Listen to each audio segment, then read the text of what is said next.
Recording. Hey, we're live.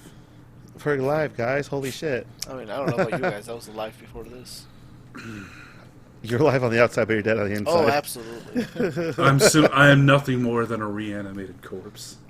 I am a shell. I am Kyle, and I am real. I am a shell of my former will to live. I still don't know if I'm the real Kyle. Well, I could be. I mean, I have taken up the moniker of being Issa Kyle from another world. Oh boy! At least, probably shouldn't do Salvia again now. At least you is a Kyle. God damn it! You say Kyle. Or as all of the fucking people I support on Patreon and shout my names out and credits go, it's Ice Kyle. Ah, that's Ice Kyle. so shitty. Ice Kyle. Who do you support on Patreon so I can go harass them in the comments section? Tulok the Barbarian and Cave Ash. Oh, I've never heard of them. Yeah, I know. It's pronounced Issei Kyle. Like, look, man, I gave them money for them to keep doing the things they're doing, not to pronounce my name right. I don't fucking care. It sounds like you have the wrong priorities.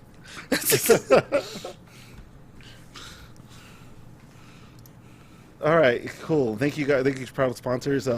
Thank you, I'll do. Thank you, dude. Thank you. Coming at you with the Chits and Chats podcast. We got Ice Kyle, Knuckle Boomer. Excuse you, it's Boom Boom Nux. It's Gunkle Boomer. Stambot Taco. Fuck you, too. and Villain. And Dylan. And that was too good. Man, it's funny because anybody who's listening knows.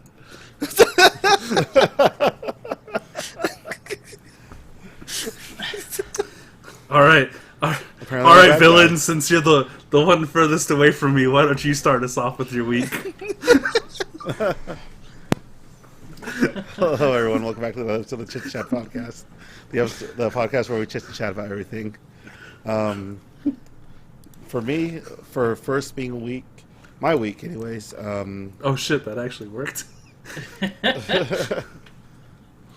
Fuck it. Let's do something a little bit different. Oh, first and foremost, for you guys who are new, if you guys are new.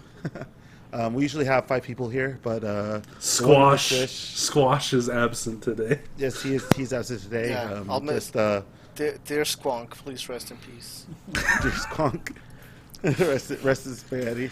Rest in spaghetti. If Squish was a Disney character, he would be Kronk. So he'd be Squawk. Ready spaghetti in peace. No, I feel like Squish would be like one of the demons from Hercules. Oh, the like big Pain and fat Panic? purple one? What, like Pain and Either Panic? or. Just both of them? Yeah, just both of them. He I feel like Squishy is scummy yet cowardice. Yeah. I can see that. Anyways,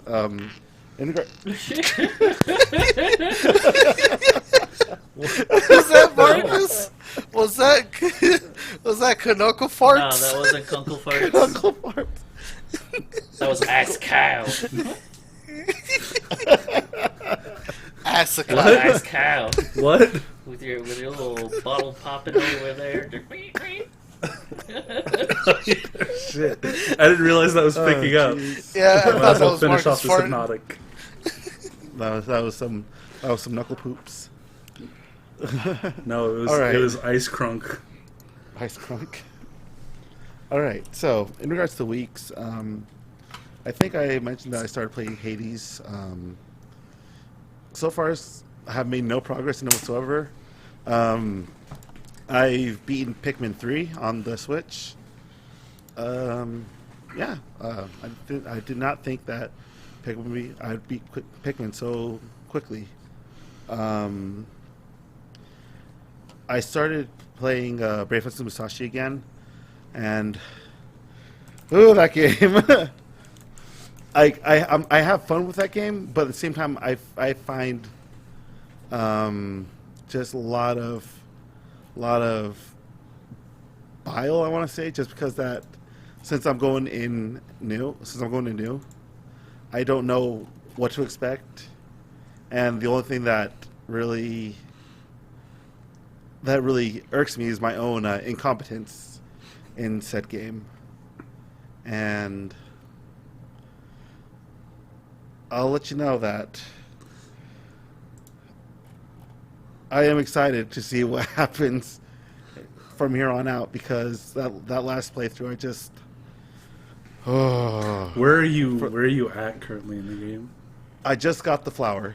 Like I'm dealing with the Vambies right now. I have no idea where the fuck that is. I just beat the Sculpion. Oh, okay. Yeah, so like I had to go in the mine to get the flower. Okay. Because the kid got bit by the fucking ghoul. Okay. Yeah. I know where And you're at now. Musashi's really exuberating some Aldo energy, if you will. Some steamboat steam in regards to the hating of children. You want to elaborate on that, buddy? So basically, he's saying, "Man, why do I gotta fucking do this shit?" As Michael Jackson once said, "Fuck them kids." I think you mean Michael Jordan. I mean, they both said the same thing, but with different meaning.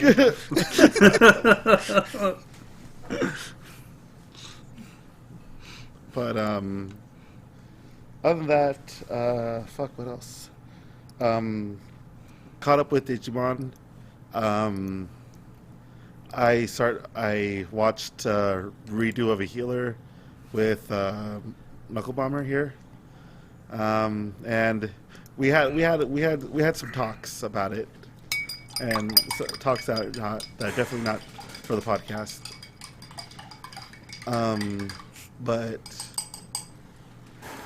I don't know, like nothing really crazy happened the weekend. Oh, also I streamed the Splatfest last Friday. I'm gonna try to start streaming more often, at least probably to Fridays, because that's probably the only time. That's the only time I'm free to do that stuff. I don't think I will be streaming a lot of gaming. Maybe, I don't know yet. Probably gonna do probably just gonna be doing drawing streams for the time being, unless I run out of things to draw or can't think of anything. So I do know that Final Fantasy is doing a thing on the 21st next month. I don't know if you wanted to do anything about that. Oh, like some kind of announcement, right? Yeah. For Final Fantasy. Oh, you bet your butt. Wait, aren't those like 3 hours long typically? Oh fuck. I think it also starts at noon, but it's on a Friday. That is true. So. Yeah, we can probably look forward to do that. I want to try to get a good streaming schedule going on. I know Fridays is probably like the worst time for any newcomer to start streaming. Yeah, but drowned out. Yeah, I guess it depends on what you do. I don't know if like live streaming drawing is as busy on Fridays, because like I know generally if you're streaming any kind of game, you're probably gonna get swallowed up, regardless of whether you're doing like a lesser known game or a popular game. But I don't know how that works if you're just like on the just chatting or draw streams. If they're the same, I imagine they are, but I wouldn't be surprised if they were different too.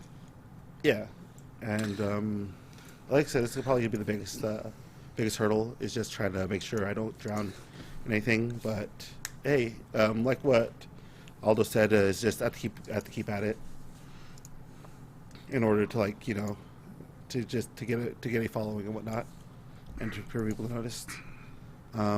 Because And one thing probably spruce up your fucking stream, because A lot of people just don't care for streams. It's just the screen of whatever it is. This Yeah. is true. Yeah. People like Yeah. the stream to have personality. No worries. I'll make a VTuber. I mean, I'll okay, make so a- VTuber's not great for you if you're drawing because you hunch over. There's not a lot of point having an actual like VTuber for that. Yeah.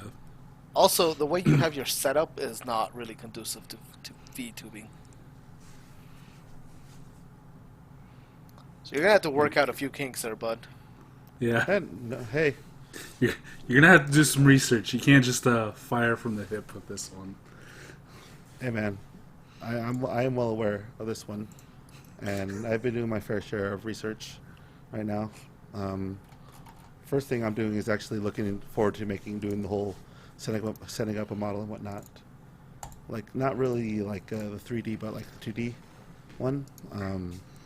And slowly but surely, I've just yet to get to the coloring process of everything, and I have everything all sectioned out and whatnot.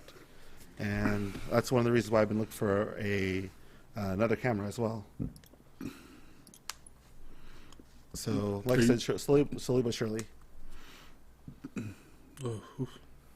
You all right? Yeah. That hypnotic's starting to hit. That hypnotic. That hypnotic.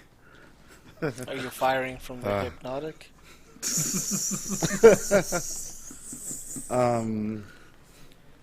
Because like I have a new mascot because of a conversation I had with Steamboat Taco Oh.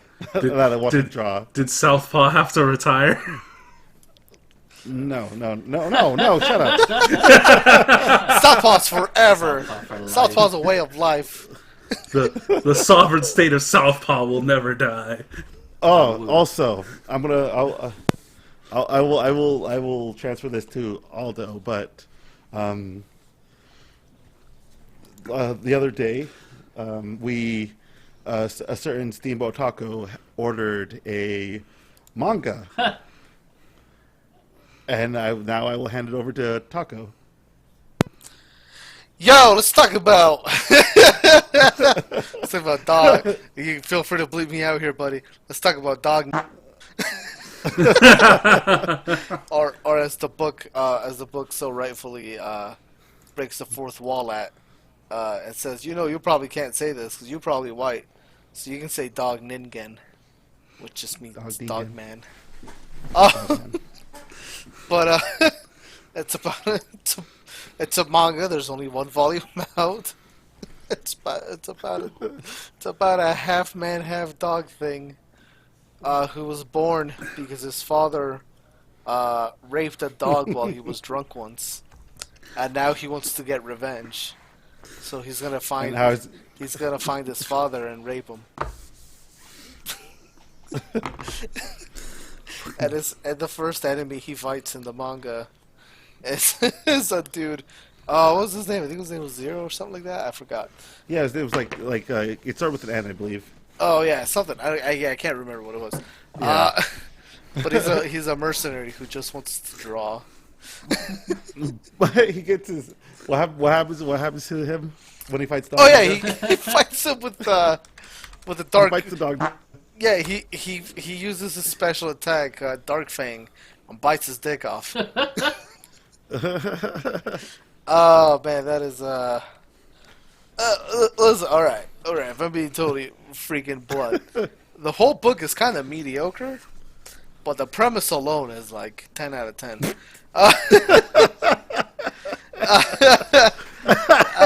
There's a lot of things that book can do to improve. But you know what? It's fine. It's fine. It ain't no masterpiece, and it don't need to be, and it's perfect as is. You had like the only thing it could do now is just either improve or not. Like, Yeah, I mean, there's a lot of things it could do to improve or not. One of them would be Yeah. better layouts so that like shit doesn't sink into the fucking crease or like the middle of the book. Because there's a lot of stuff that Yeah. happens that it's in the middle of the book, so you can't see it unless you're willing to like split that fucking book open to lay the pages down flat. So if they could take that into account as they're drawing more pages and shit, that'd be nice. But yeah, so there's that. Been watching WandaVision, Ooh, yeah. which has been mostly all right. I'm waiting for it to like really kind of hit the fan and stuff to get real interesting. But yeah, other than that, it's all right. I finished Cyberpunk, and I got what I feel like is probably the best ending that I would have wanted. Though really, after looking at all the endings, they're all kind of, they're all bittersweet. I mean, it's Can you say that they're things? all right. So, welcome to the last podcast that Steamboat Taco will be a part of. So now that you've seen all the endings, what ending do you think that I got? Shit. I feel like you got one of the rogue endings. I did not. Oh, which of the endings? I got the devil ending, the one where you join up with the corporation and get fucked over super hard. Oh, you bitch! Yeah, man. This game Cyberpunk 2077 does not like you if you don't like Johnny Silverhand. Yeah, but I mean, man, he fucking told you though. He told you that was a bad deal. Yeah. Kyle doesn't like Johnny well, Silverhand. He He loves Keanu Reeves. He just hates Johnny Silverhand. But like if I hadn't gotten hit It's with his that tricky fucking Spanish. if I hadn't gotten hit with that bug, I definitely would have got a different ending. But like because I had to start all over again, I just fucking rushed through it, and I'm like, "Fuck you, Johnny Silverhand. Fuck you," because I was a corpo that new playthrough. So Yeah. But yeah. So like, so my ending was with the Aldecaldos. okay, With the yeah. Aldo Aldos. That's probably the most like the best ending. Yeah. According to most people. But I would die for Pan Am, so it's fine. How'd you like that? The tank sex. Oh, the Cyber Tank threesome? Hell yeah, dude. Yeah. I've been talking about that for weeks. I hit that event like the first week of playing that game, and I was like, yes. So 10 out of 10 just for that alone. Then like knock it down like 7 points because of everything else. Just the consequences of buying something and just expecting it to work. How foolish of me. But yeah, so beat that. So I've been kind of, I've been at an impasse. I'm not sure what to play next. I've been really contemplating either going back to Yakuza 7 or Persona Royal. But I have a pretty big backlog, so I don't fucking know. Sucker Rewards calls your name. Fucking Which one? Persona 5 Royal. Persona 5 Royal. I want my goddamn spoiler cast. Even if it's 3 years too fucking late. At this point, it wouldn't even be a spoiler cast. How much? We can call it a retrospective. How much do you even remember about that game at this point? I remember all of the additional content fucking sucking. And I want to be angry about it. Also, I still have that fucking meme that isn't even that funny that I want to fucking plaster out, but I can't because spoilers. That's What it. meme? That's What the meme? old.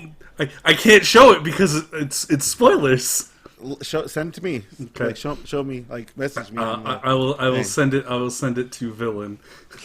But like, yeah, I want to like. That's the only reason I want you guys to finish it is so I can finally show that meme and stop being secretly angry about it.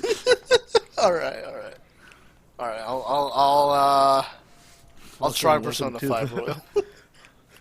I'm Villain. I'm with Stembot Taco, Knuckle Boomer, Ice Kaya, Stem Cell Boat Taco. Stem Cell Boat Taco. Stem- Welcome, Stem welcome Cell everybody to the Burrito. Board Offline podcast. Stem Cell Burrito. Stem cell burrito. Stem Cell Burrito. Yeah. Stem Cell Burrito. Yeah. Stem Cell Burrito. Only at the Buffalo Cast. Steamboat quesadilla. Alright, so what was the other thing? Yeah, other than that, just dunking on each other and attacking. Okay, yeah. I get it. Yeah. I get it. So that's all we've been doing is fighting each other and Tekken, and mostly because Villain here was all like, yeah, I'm probably the best fighting game person in the house, and it's like, oh, buddy, He just had a. that's a He pretty. just had to open his mouth, didn't he? You just had to fucking open his mouth. It's real for somebody named Hero, not very humble. Yeah, man. You're super fucking bad at fucking Power Stone. Remember that time I fucking owned all of you guys? I'll just say, motherfuckers going around donkey kicking everybody as Ganondorf. It's fucking had to fucking just had to trigger me, hit fucking teabag in the middle of a match, showed him what's up. That was like you flipped that switch, and I watched him just like annihilate you. Did he do the whole sit-up thing? In my Did he go in gamer my- He mode? did, like it was immediate. And he was like, "Oh hey, teabag, huh?" He just gave him one death glare, and then just like fucked his shit. And I was just like, "Oh." In my defense, the only game that I sucked at was Tekken. Oh please. Nobody- Nobody's you fucking saying suck at Power Stone. you suck at games, Jeff. We're No, saying no, you're I not am. the best. I know I'm not the best, and Tekken. I don't No. know, man. I was starting to get back at you at King of Fighters. Yeah, motherfucker. Yeah, but I still beat you more. Hey, remember that time I fucking shafted your ass in the corner at fucking Power Rangers? Remember that time you walked down that fucking alleyway and I showed you what's what and turned you into Bruce Wayne? Yeah, that's what I Damn. fucking thought. All right, so the majority of the fighting games that we play together, I beat everybody in. I don't know, man. I don't think you've ever beaten me in Grand Alright. Blue either. Yeah. You can't handle the Tims. I think I beat. We'll find. We're gonna find out later, guys. Do Find you out smell later. that? Do you smell that? What's up? What's Listen, up, blood? There's blood in the water now. Listen, I will concede that in the fucking Street Fighter and MVC like franchise, yeah, you're probably the best. No, I think Squish can beat him in Squish MVC. could beat me. on Yeah, NBC, never mind. So unfortunately. never mind. I take it back. You're not the best. MVC. Yeah, because Squishy's Kyle. God damn it. Yeah. So never mind. Never mind. I take But- it back. I was gonna concede that you're Alright. probably the best of those, but then you reminded me Squish is a factor. So But Squish ain't here. no, but he will be. We can change this after the podcast. I'm ready to go whenever. You know it. Yeah. All right. We- I just downed a bottle of Hypnotic. Are you guys coming over here? I don't know, dude. You Most coming of us are over here? Why would we uproot everything in this house? Is somebody gonna come get me so I can stomp Jeff into the ground Somebody while I'm drunk? Somebody get Kyle. Counting a Anyways, hypnotic. continue Aldo with your week. Yeah, that's pretty much it. All right, Oh, so I guess that's me. Marcus. Yeah. Let's see. So for my week, let's see. We did our podcast 2 weeks ago. Yeah. Oh well, I watched It's a what was it? podcast. Teen Titans. Let's go to the movies with you guys. Oh, yeah. So proud of you. You stuck with it for a bit before passing out. So proud of you. Let's see. I've been watching a little bit more of Skate the Infinity. Been watching. Let's see. I watched last week's episode of One Piece. I started reading the manga. I'm not too far just because I've been busy dealing with other stuff. Other than that, you know, whooping Things some and ass such. at some Tekken. Looking at you, Jeff. Aldo. Uh, I mean, I see. I no, see. yeah. They're just. I mean, I'm just gonna say this. You're lucky I ain't hitting the lab. I, That's all I'm gonna say. that's fair. But I mean, you got chances. I haven't been touching the lab. I've just been playing with you guys. Yeah. Let's see. So I said Skate the Infinity. Oh yeah, me and Aldo watched redo of a healer. That was something else. Oh boy, that revenge. So for that's pretty explicitly revenge. oh yeah, without a doubt, like that. I understand why it was so censored, but like at the same time, even with it being censored, was it really censored? Like the dude just goes in fucking hard, dude. What? It's just you gotta just have Kyle and Squish if he's hearing, and anybody else just watch it to see how bad it gets. Oh yeah. Mind you, everybody, I recommend you guys looking at the uncensored version. All right, try to find the uncensored version. Do not be afraid. just see how much you can take personally. Yes.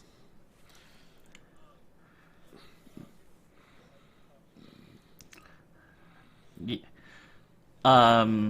Let's see. Other than that, been going through like an interview for another job. Hopefully hear back from them soon. Other than that, I don't really got anything, guys. I haven't really done much. How are those 20 chapters of One Piece? 20 pieces of One Piece. Those went by pretty quick, but like, unfortunately, that was about all the time I had to get through that. I was dealing with like car issues and stuff because like right now I think my car has like some electrical issues, so it just keeps dying on me. So all week I've been having to use Jeff's car to get to work. Hey guys, give me a sec, okay? Continue on. All right, Okay. I'll be right back. Okay. Okay. But yeah, that's pretty much been my week. All right. As far as what I've been up to, I also started watching WandaVision, and I fucking hate watching shit weekly now. Netflix and piracy have fucking ruined me. Oh, Being able to binge watch everything in like one go is so much more satisfying than fucking ruminating in fucking episodes. It probably doesn't help that like so far I don't fucking like WandaVision like at all. Yeah. See, and I'm pretty squarely in the anti-binge camp. I really enjoy watching stuff weekly or in smaller portions. So. But like if I wanted to watch a fucking sitcom show, I'd go fucking watch a sitcom. I really have the like I just want it to fucking pop off already so we can get into like the interesting stuff, because like so far I have bounced off super hard off of all of the fucking dumb shitty sitcom stuff. Yeah, and I do think I do think that third episode really kind of kicks that off. Not a whole lot, but it really does. Yeah. But according to a lot of the critics, a lot of critic reactions to the first, because like I think they only watched the first 3 episodes when like the week before it aired, and that was like the same thing a lot of them said. Like the first 2 episodes are kind of but I think the third episode really starts getting interesting. And I was like, yep, haven't seen the third episode, can't concur. Yeah, I watched the third episode too, and I kind of wish that had just been the first episode. Same. I would have settled for the second episode even, but yeah. Yeah, me too. But like, boy, which is why I'm so glad that fucking season 3 of Cobra Kai just dropped all at once. Because I also watched that, and man, it's I am really surprised that this show. Like, I'm still in this like area where I can't decide whether it's like actually good or if just that my expectations were so low that it managed to surpass them. So I think the show's really good, but it does seem to actually be getting better-ish. I think like the major complaint that I had for it is that despite the fact that the show is called Cobra Kai, Johnny Lawrence doesn't seem to win a lot, and it definitely seems now they're kind of rolling into it, and Johnny Lawrence is getting some wins under his belt. He feels like he's actually growing and developing as a character instead of just turning his wheels in the mud. I do feel like they're throwing one character in the trash by just making her an unredeemable bitch, which is really unfortunate because I think that I really like that character and I think they had a lot of potential, but they just seem to be making her just fucking shitty villain girl. Also, I don't like how they keep downplaying that Daniel LaRusso fucking cheated in Karate Kid 1 by winning with a kick to the face. It's kind of bullshit. Just let Johnny have that one fucking win, god damn it. Right. Let's see here. So finished. And then the big thing that I've been spending the majority of my week, the reading contest between me and Knuckle Bomber started to get to chapter 1000 of One Piece. You're already halfway there, my dude. Yeah, I'm on chapter 500. I was steadily reading like 100 chapters a day. Boy, that's a lot of work, guys. But upon my second reading of One Piece, I've picked up some things about One Piece that I didn't see my first time around. Ichiro Oda really seems attached to the idea of show don't tell, because he'll do flashbacks for things, and not like the typical shonen flashback where it's like we're seeing an event that already happened, but like when he's diving into the backstory of a character and that requires going back in time, he really fleshes that out so that you get to see like all of the relationships of the characters.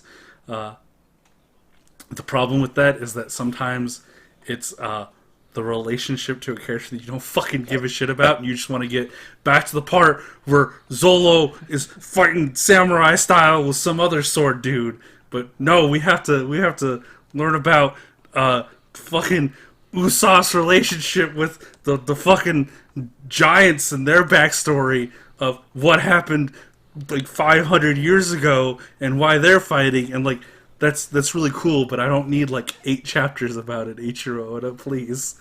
Let me just get back to the Zolo sword fighting. So that's kind of an issue. I also noticed, because like from the scant few episodes that I would see when Knuckle Bomber was watching One Piece, and like how they focus a lot on like when they're doing fights, they don't, like in the anime, they tend to do everything in chronological order rather than doing it on a per character basis when like a lot of the event shit is happening. So for a lot of episodes, it doesn't feel like anything's actually happening, because you're just getting like 3 to 5 second glances at what every single fucking character is doing at every little moment. And that kind of happens in the manga as well. Like, the way that everything happens in this manga is that there's always like a huge battles.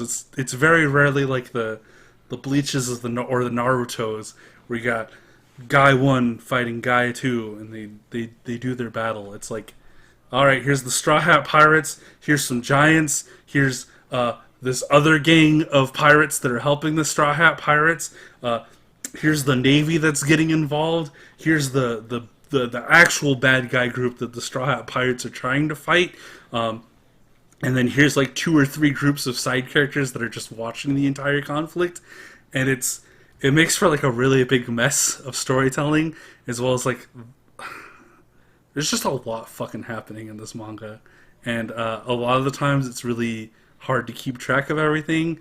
It also makes it really fatiguing on the eyes when you're reading it, and that's also something that happened in the anime. Yeah. Which is not something that I picked up the first time around. However, it definitely does pick up right around the Skyapea arc, which is where they go to the Sky Island and they fight like one of my favorite villains. I'd say that's where One Piece really kicks off, and that's like at chapter 400. Oh, you're at like Thunder. You're at Thunder Dude. Jesus. No, I just finished Thunder Guy. Like I finished Thunder Guy. I finished the whole CP9 arc, where the Robin retrieval arc. Oh, okay. With Ferryman, Tiger Jones, and and the other people, right? And Hip to Be Square Giraffe Man. Yeah. Good shit, dude. Those fucking guys. And I'm going into the arc where they're gonna try and go to Merman Island, but news has gone around that Ace has been captured by the Navy, so they're gonna get subverted and do that thing. Luffy still hasn't found out about it though, but it's like right around there. That's what the next big thing is gonna be. One last thing that I noticed is that like leading up to the fucking like CP9 arc, the Robin retrieval arc, I forgot about a lot of the fucking henchmen of the fucking series. Like I remember all of the members of the Akatsuki and every fucking Espada and Quincy motherfucker in Bleach, but like I fucking forgot about fucking Arlong's sidekicks, most of Buggy's crew, the big lightning guys, like his four disciples. I forgot about all of those fucking people other than the main bad guy. So it's really weird because like unlike in Bleach and Naruto, where all of the like henchmen have like they have like an aesthetic uniform and everything, they look really identical, whereas One Piece doesn't have that problem. I fucking like it's bizarre to me that I fucking forgot about all of these like other villains, especially since some of them are actually really cool and like fuck around with really cool and unique abilities. Yeah. Alright, Should we hop onto the... let's see, WandaVision, Wanting Peace, Cobra Kai. Never die. That's it, yeah. That's all I got. That was my week. Okay. Nice. And just to iterate for everybody for Squishy's week, it's probably nothing because Squishy doesn't do a whole lot. Yeah. All right. You guys want to head to the topics now? To the topic? Yep. Yeah, man, let's get into the topic. All right. So, I was at work the other day and I was thinking about like a bunch of stuff we used to watch like as kids, like not together, but you know, stuff that we watched that was similarly back when we were younger, especially during the 90s because a lot of rated R movies at the time were also kind of toyetic. So like, yeah, like RoboCop, like the Predator. Mortal Kombat children's TV show. The Mortal Kombat children's TV show and action figures, Yeah. and comics, Rambo. Like they're like growing up in the 90s. If you grew up in the 90s like we did, specifically like the early 90s and whatnot, a lot of we were near the end of the time where a lot of companies, you know, were trying to make a profit from boys in regards to selling like a bunch of kids stuff and whatnot. But sometimes, you know, you stumble into things that, you know, that aren't toyetic, that are not toyetic, and that kind of what some may call forbidden media for the children. Exactly. Things that are not appropriate for children and things that make, when kids ask questions to parents, make them feel uncomfortable and stuff. And so they blame media and whatnot instead of, you know, their own parenting. So, the topic for today, guys, is obviously media that we watched as kids that we should not have watched or partook in, I guess. So, because as always, I'm the one that come up with the topic, so I'll go ahead and first just kind of give an example. So, you guys know that I'm a real bitch when it comes to like scary movies, you know? Yeah. Like I can't do like really like supernatural movies and stuff like that. They scare me and shit. I remember, I believe I was in the 5th grade. I want to say that when a scary movie came out. This was when my parents were divorced, and so I was at my stepdad's house at the time, and it was like roughly evening time and stuff, and my dad had a whole bunch of DVDs. Was it DVDs or was it VHS? It probably would have been VHSs. It probably was VHS, yeah, because 5th grade DVDs were just about to hit, if I remember right. Yeah. So my one of the movies that I watched that I feel like I should not have watched at that age was House on Haunted Hill. It instilled a kind of fear for me in regards to just the overall like horror and gore aspect. I think it was one of the things that made me afraid to die. Like having that conversation with my stepdad. Holy shit! Like, have you ever had an 11-year-old child talk about an existential crisis? I mean, because that was me as fuck. Like, I could not, like, I did not sleep that night. I was up. I was on like my brother's bed, or what is my sister's? I was on a bed in my dad's house. I was just like terrified to like go to sleep and stuff like that. I was crying and stuff. I like a scared Jeff is a very, very, very sad thing to look at, really. The only other person I want to say that has seen like legitimate terror from me is Marcus. And that was because that was my fear, because I have a fear of heights and stuff. And we were I think we were in Oktoberfest, right? Oh yeah. Got a fear of heights, but Oh, good times, Jeff. Yeah. That was good times. That was awful. That was awful. Me and Marcus were on the gondola, I believe. Yeah. Yeah, and like we were like just suspended. I could not, like, it was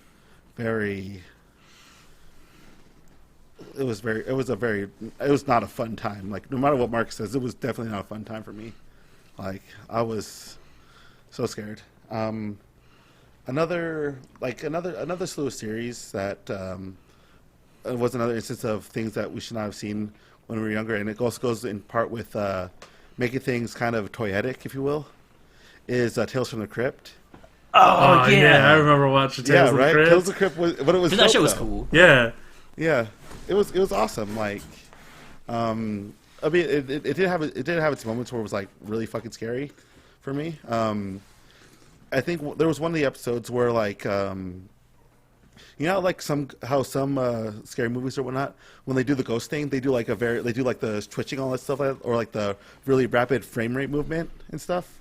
Mm-hmm. Like just that increased frame rate with the ghosts and whatnot, just like was not for me. But I think that it was, and this is a really fucked up movie that you're not supposed to show a child, is the Tales of the Crypt movie. I think it's the Bordello of Blood, with all the, I think it's like vampire prostitutes or whatever. Okay. Yeah, you're not supposed to show that to a little boy. Is not supposed to see something so terrifying like that. Going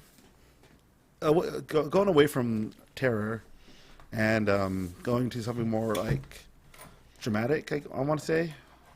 I don't know the name of the movie, which bugs me. Maybe you guys do, but do you guys know the scene, like they showed on Family Guy, where like the cheerleader like opens her takes off her clothes and stuff like that, and like a whole bunch of flower petals just come out, whatnot. Oh, American Beauty. Is that what it's called? I think that's what you're thinking of. Yeah. Okay. It's got Kevin Spacey. Yeah, I don't think I saw that one. Yeah, he plays the dad, if I remember right. And he like starts getting the infatuation with the cheerleader, his daughter's friend. Yeah, and there's a lot of things. Oh. Yeah. Yeah.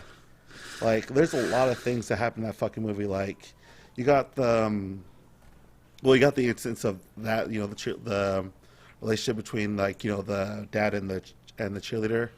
You then have, like, for some reason, his daughter's boyfriend, who's like, I want to say sucks dick for marijuana. And that was oh boy, was that a conversation? I had a lot of talks with my stepdad about things growing up. And now that I think about it, probably fucked me up a little bit. Or, huh. Yeah. Oh, you're I'm good? sorry. I had a deep thought, like, fuck up. Maybe there's a bunch of. Maybe I should not have seen these back when I was younger, like, because at the time I didn't. When you're a child, you fully don't understand the grasp, the gravity of like what the movie portrays and whatnot, or like the situations, especially with like these kind of movies and whatnot. When you're younger, like when it comes to like the action movies that we were talking about beforehand, it's more so, like, oh, explosions, oh, so cool, fuck yeah, but you don't really understand the context. I feel like I should probably rewatch this movie though, just because. It's because I want to like try to understand it. Because last time I saw it, it was like I was still a kid. But I'm gonna be done with talking about my things. Any of you guys want to step up to bat? So I don't have like a lot. Like because my parents were so absent, like because they had like jobs and whatnot. I grew up by myself, but there isn't a lot of things that I would say. Like I watched a lot of stuff that I probably shouldn't have been watching for my age. But not a whole lot probably negatively impacts me. Like, I remember being a kid and my favorite movie being Predator 2. And that was, like, when I was, like, 6 years old. So, probably not appropriate. But, like, again, the only thing that I remember from Predator 2 is Predator's fucking thermal vision and the car shootout scene where some guy's fucking driver's side car door gets blown off. And I was like, oh man, that's cool. Is that the one in the city? Yeah, that's the city one. And I just remember thinking, oh man, Predator's cool. Like, that's it. Like, that's all I took away from Predator. I didn't think about any of the other stuff other than, man, Predator's cool. Well, that's the biggest thing with, like, because Predator was supposed to be technically, like, some kind of, like, a slight, like, suspense movie, right? Or a thriller, right? Yeah, yeah. Yeah, it also turned introduces us to the world's best scream queen, Arnold Schwarzenegger. That's all. I mean, I'm not gonna get all film school on you guys, but go for it. You have I'm not ability over us. No, but actually, the cool thing about Predator is that it's not just a thriller or suspense movie. It seems like it because it has a bunch of macho dudes and explosions. But a lot of its framing and tropes are pretty squarely in the horror camp. So by a lot of definitions, it's technically a horror movie. Yeah. Look at kind of like with Jurassic Park. Yeah. Fucking all Babby Kyle thought about was Predator man cool. He has cool mask, thermal vision.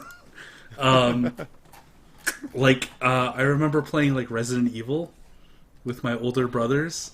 And almost shitting my pants at the dogs busting through the window and getting them in trouble for letting me watch them play Resident Evil when we all should have been in bed.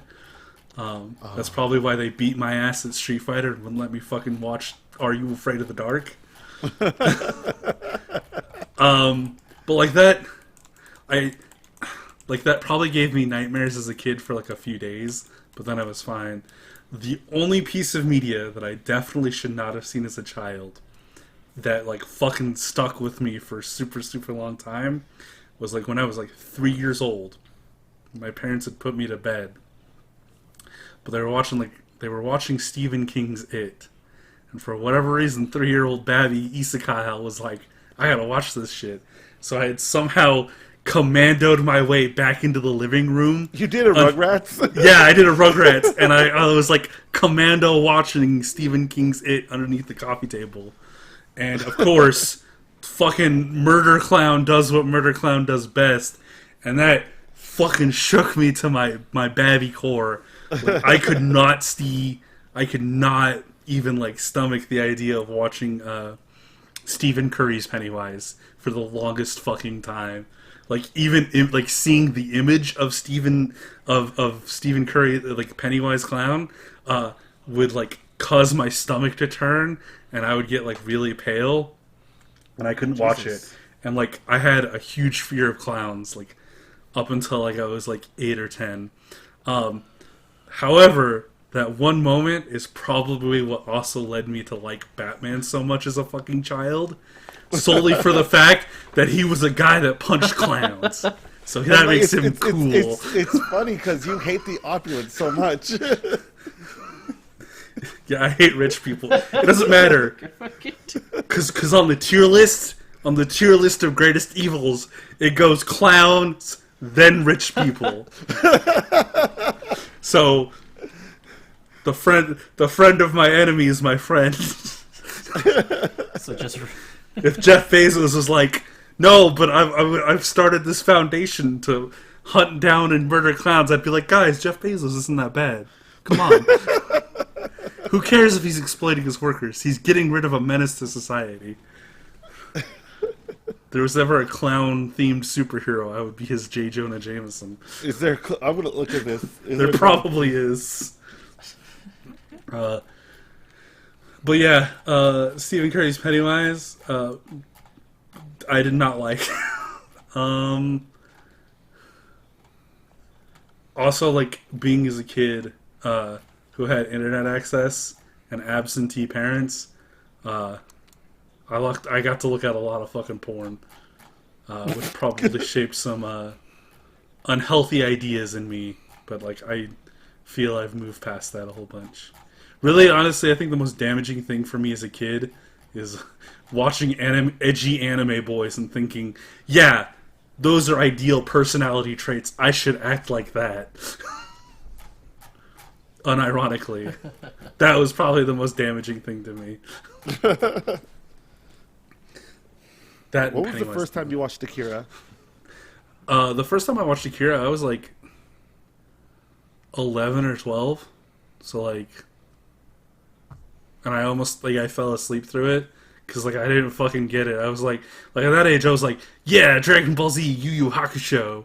And this was like, why is... Alien babies? What? Well, this doesn't have cool fighting guys in it. So...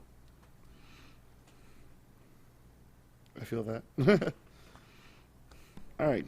Can't find any superhero clowns. Yeah, because Batman fucking killed them all. That's why Batman's cool. Batman, you're only cool because you fucking stop clowns. Oh, if Batman went to a fucking Juggalo concert or something, would he have like a heyday? Oh, this is a paradise. Now you guys know why I really hate ICP. Has nothing to do with the music. Oh, Jesus. One of these days you guys are going to catch me in the rafters of an ICP concert, decked out in nothing but hockey pads.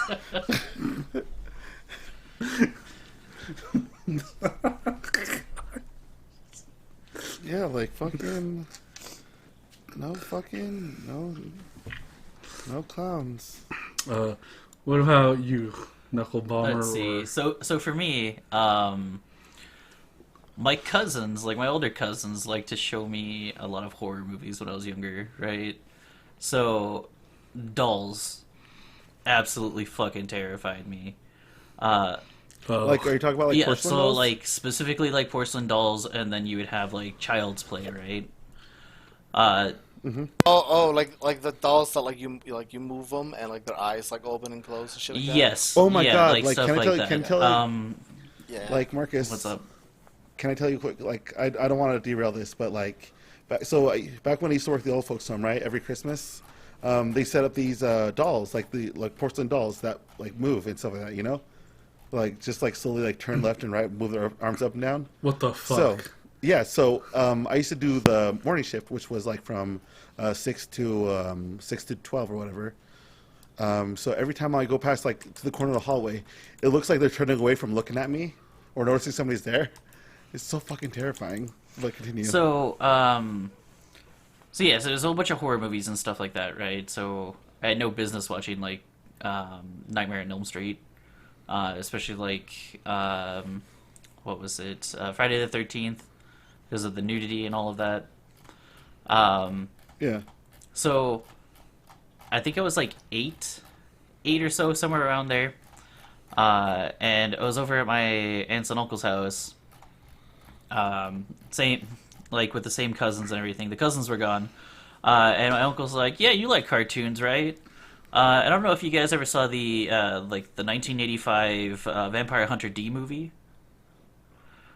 Oh. Yeah, he was like, "Yeah, you like cartoons," and then like all those gory scenes and nudity and all of that were just happening while I'm just sitting there, just minding my own business in the living room, and I'm just feeling really uncomfortable. I'm just a fucking Be child. like, oh, yeah, she's getting it. I had to keep like looking around over my shoulder and be like, I'm pretty sure I should not be watching this. And then every now and then he'd come by and be like, yeah, dude, some cool stuff, right? And I'm like, right after the sex scenes would happen, and I'm just like, yeah, cool stuff. And then like I'd look back at the TV and some dude's getting his head ripped off. I'm like, oh, okay, yeah, that was cool. So it would just be like a lot of horror movies and stuff like that. What also didn't help was my aunt really loves films and stuff, right? And my cousins like to play pranks on me every now and then. My aunt bought a good guy doll. And no. so like there'd be like a different room that I can go into and I can watch like shows so that I wouldn't interrupt people. Kind of go hang out in since I was young. And underneath the bed in there was a good guy doll. I think I had dropped like a snack or something, and I look underneath, and I just remember like basically shitting my pants and running out of that room, like fearing for my life that thing was gonna come back to life. And then it became a running joke with my cousins. So anytime I'd go over, they would just stage Chucky in different parts of the house, holding like his little fake knife. I was like, oh hell no. Yeah, so that left me pretty scarred for a while for that. Other than that, I remember watching like The Simpsons, but I wasn't allowed to watch The Simpsons, so that's one of the reasons why I haven't seen much of The Simpsons. Like out of all the shows, right? The Simpsons. I was allowed to watch whatever else, just not The Simpsons. Yeah, it was like I said, mainly horror movies and stuff like that. And Tales of the Crypt, but I rather enjoyed Tales from the Crypt. I liked his laugh. I feel like Tales of the Crypt was designed for kids. I feel like because it wasn't really all that scary. It used to be a comic scary. back in the day. It was what? I think it used to be a comic back in the day. Yeah, probably. It's Tales from the Crypt, right?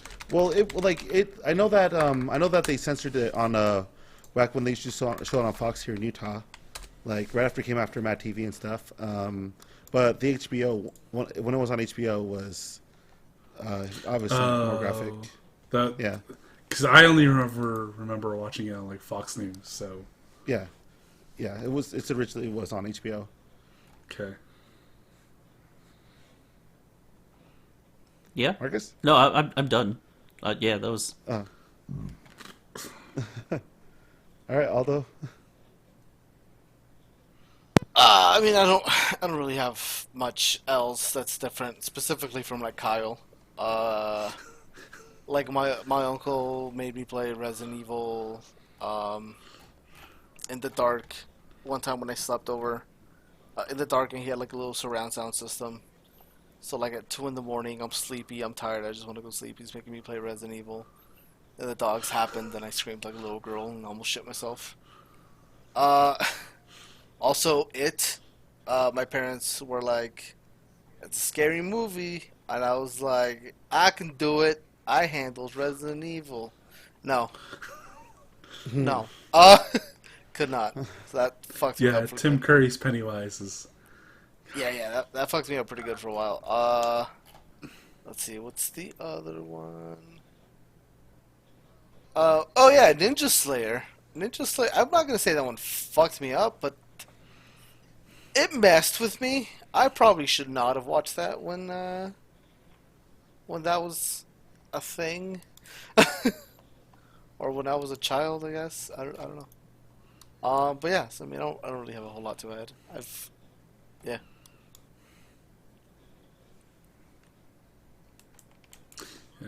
Fun fact about Resident Evil. After that event, my mom would never like allow me to play Resident Evil. Like, there were a bunch of other M-rated games, especially Mortal Kombat, that I got away with playing, but I could, like, Resident Evil was an absolute no-go, not allowed. And, like, a long time after that happened, I had a conversation with her about Resident Evil, and she was like, yeah, I'd never let you play that. That has, like, demons and satanic rituals, and I'm like, what are you talking about, Mom? It's just scientists re-engineering dead bodies. And she was like, wait, what? And I'm like, yeah. And she's like, why is it called Resident Evil then? And I'm like, because it's supposed to be called Biohazard, but there was a band that was like real upset about it, so they had to change it. She was like, oh, well, yeah, I guess you can play it now. I was like, cool. Sorry, that's my bad, fam. just don't watch anything with demons or like demon ritualing. All right, cool. Could you play Doom though? Yeah, she let me play Doom. Which is explicitly about being in hell and shooting demons. And she was like, I don't know. It's probably because I was more interested in fucking playing Pokemon than playing Doom. So, yeah. I told you guys though the one time I had a school project in the 6th grade with some Mormon kids, right? no. I think I probably told this to the other guys. So it was 6th grade, right? We had to do like kind of a collab project for homework and whatnot. So because my house was close to the school, and they could tell the kids could tell their family, hey, we'll be at the school like in like an hour or whatever. They came over to my house so we could do this. So we were in the living room. My stepdad. Now, mind you, these are Mormon children. Yeah. Right? Like, okay. I have to emphasize, they're Mormon children. All right. Okay. My dad, because I'm a son, and I don't interrupt my dad watching his stuff, because I don't want the belt. I don't want the belt in front of the kids, in front of my classmates, to know what my house is like. When they're not there. He was watching Hollow Man. Ooh, Oh, no. I remember that movie. It started like right when we were doing the projects of that. The rape scenes just was about to start. And then? Well, let's just say that there is you know how there's darker than black? There's whiter than white. So did they like fucking like running out of the house screaming? Or They were speechless. oh. They were pale and speechless after what happened, and like probably like 10 minutes in, like They were just like, we have to go home now. yeah. You're like, what the And fuck? We still got this project to do. I didn't talk to them to, like, probably for like a good few days. The Holy Spirit isn't in that house. Ironically enough, this was probably like 2 years after I got baptized, and I still kind of went to church. I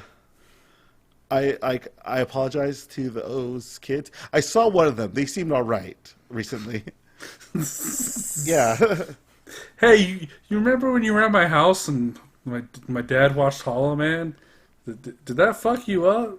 No? Okay, cool. Okay, cool. Good job, buddy. You made it. See, this is what you do. This is what I hope happens. Like when people die, like in a really fucked up way. Like you just see Saint Peter. It's like, hey, buddy, wake up. You made it, bro. Congratulations. Yeah, that sucked dick, but you're here now, man. Good on you, champ. Come on, let's go. Let's see your records, bro. Let's see how much good you did or how much bad. Trust me. I hope he sees everything. I hope that you did some good. Oh No, only bad. only bad. Shit, sorry, bro. You look cool as fuck, but I gotta do my job. All right. All right. So let's get on to news, yeah? Yeah. All right, let's do this with Sonic speed. Why did I say that? Moving around at the speed of sound. We've got Capcom's new restrictive streaming policies. Yeah, news. Capcom introduced some streaming policies. Some people got really upset about them. After reading through the policies, most of it is kind of standard stuff like, hey, if you're going to be posting game footage, make sure you're adding your own video content on it, unless it's like captured directly from the game console, like on PS4 or Xbox or whatever. Be aware that you can't claim your shit's official Capcom content. Don't make stuff that's only the music. Try to make it audience appropriate, and don't be a dick about spoilers. The biggest thing that caused a hubbub, it's usually because of vague wording, but it was about permissible monetization. So they said that you're allowed to monetize through partner sharing programs and advertising, so stuff from like YouTube, Twitch, Facebook, other video sharing services, as well as collecting voluntary contributions like super chats or on YouTube or bits on Twitch is permitted, as long as the video is available and for free to the public via YouTube, Twitch, like whatever. As long as it's available publicly, it's good to go. The big thing was that you're not allowed to put it behind any kind of paywall, which is like, there's a lot of issues. Like, it's a really vague thing because like if we were to do like, I don't know, a retrospective on Capcom games, and we had a Patreon and we released it earlier to people who were Patreons and then posted publicly, does that count? It also hits a bunch of people that were developing Street Fighter V mods. Those mods. And putting them behind a paywall. So that was what most of the hubbub's about.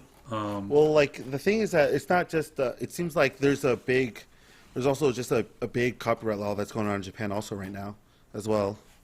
That would have been nice to throw up in the news there, buddy, because I haven't heard fucking anything about it. Oh yeah, like effectively, like the 1st of January, there's like anti-piracy laws in regards to like music and manga and stuff now. Man, probably should have posted that in the news so we could have talked about it. Oh my gosh, okay, I'll post it in the fucking news. No, you don't have to. No, well, It's- too. I mean, I didn't have to, but I did it. There you go.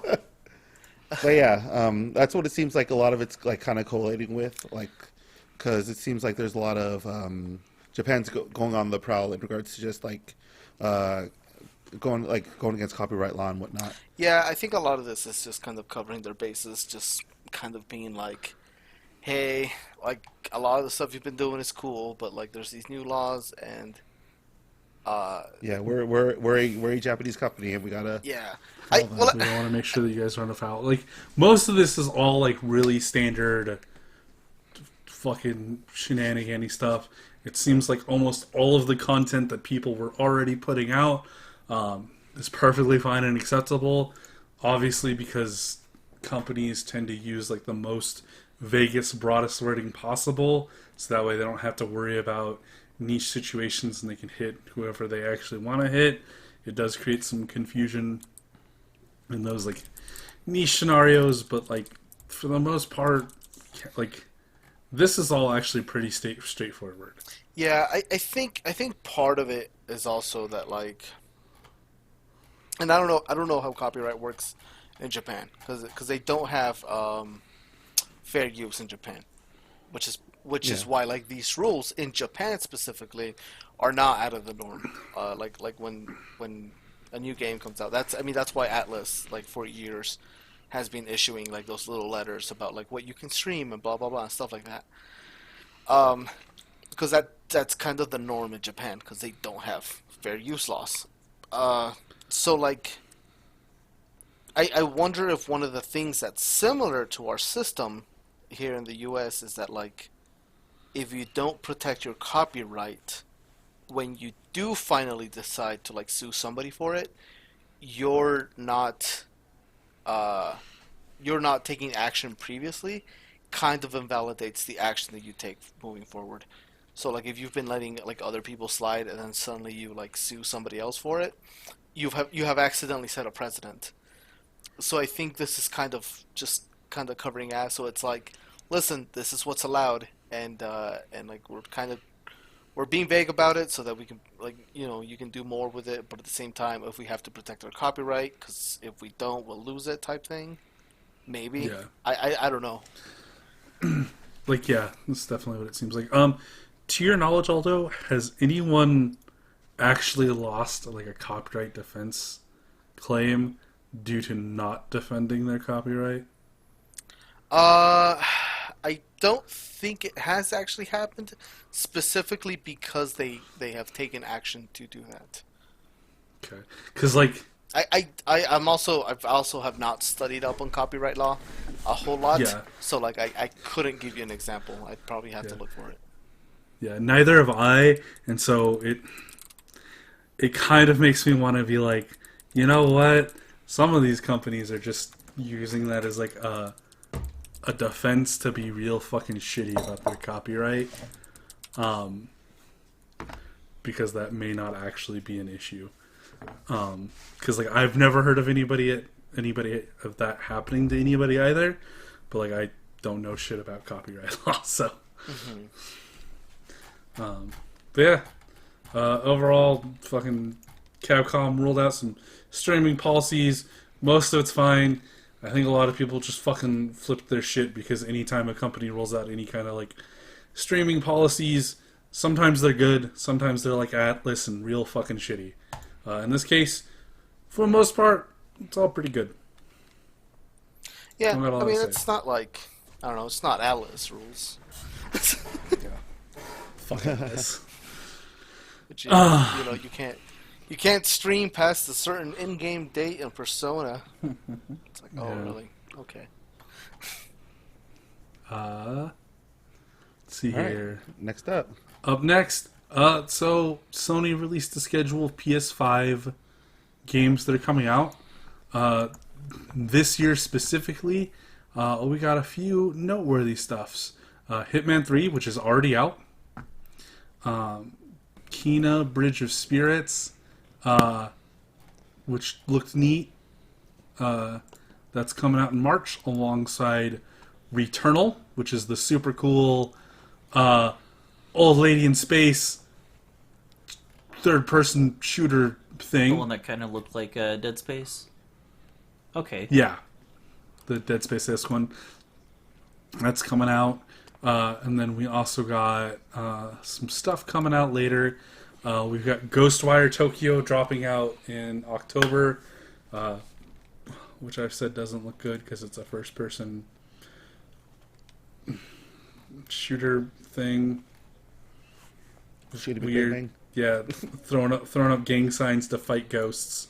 That also coming out in October of this year, though, is the real MVP of the PS5 showcase, Stray, which was the game where you play as a cat delivery person in Robot World. Oh man, I can't wait for a cat walking simulator.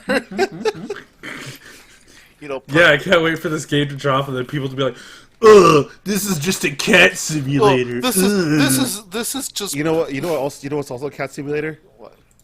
Battle cats. This is per stranding. First Stranding.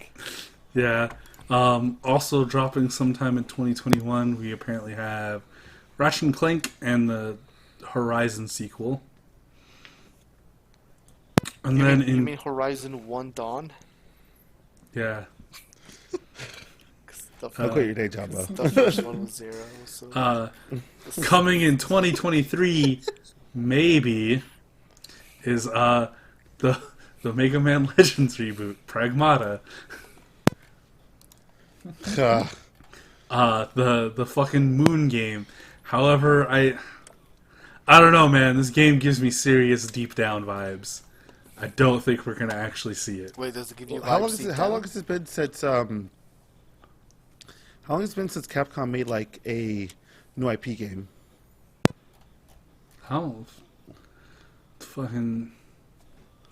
Because unless it says Mega Man Legends 3 out of the blue, I believe this is a new IP, right? Yeah, this is a new Pragmata? IP. Yeah, we were supposed to get Deep Down for the PS4. That was supposed to be a game that was coming out for it. They showed it at the PS4 reveal. That never fucking happened. When am I getting Deep Down? Oh no. Oh no, it's not there anymore. What, Yeah. When are you gonna get deep to down? Oh no, he's not there anymore. I'm gonna hit up Ono in Tokyo and be like, "Motherfucker, where's Deep Down?" It's like, I don't work for Capcom anymore, not my problem. I need you to deep me down hard. Deep me down Deep deep. Downs. All right. Unus. All right, that's it. Anybody got next. anything else that I caught their interest for Nope. shit coming out? Go. Nothing has my interest until fucking I'm able to get a The PS5. Little Devil Okay. Inside. Yeah. That one looked fun to me. Little Devil Inside? Which what is that one? Yeah. Oh, okay. Oh yeah, That one yeah, looked neat. yeah. Okay, this looked kind of neat. Whatever. All right. Yeah, that's supposed to be coming out July of 2021. So we'll see. Hey, things have been kind of shitty recently in the U.S. You know it's not shitty when people come together to fix shit that's been busted. A bunch of Ghost of Tsushima fans saw a crowdfunding campaign for the Watatsumi Shrine Gate in Japan that had gotten seriously messed up due to a typhoon back in September. However, they came together and donated almost 27 million yen, which is about 260,000 US dollars, which was 5 times the original goal, to help get that fixed and get it restored. So hey, that's real fucking cool. Way to go, gamers. Not being shitty for once. Go gamers for not being shitty. All right, let's roll on to Indiana Jones. No Oh, pun intended. Bethesda announced that they're working on an Indiana Jones game. That's it. And all we saw was a little teaser of Indiana Jones type things on the table. Yep. So there you go. That's the whole story. It's probably going to be bad. Yep. We'll have Shia LaBeouf in it. It's probably going to be bad because it's Bethesda. All right. Cool. Knuckle Bomber, do you care about Indiana Jones at all? Not really. No. Man, I can't wait till we get the first trailer and you're punching like a Nazi in the face and people go like, I think we really need to listen to his opinion, and then like we have to start that conversation over again. That'll be real fun. Yeah, but like that's for us.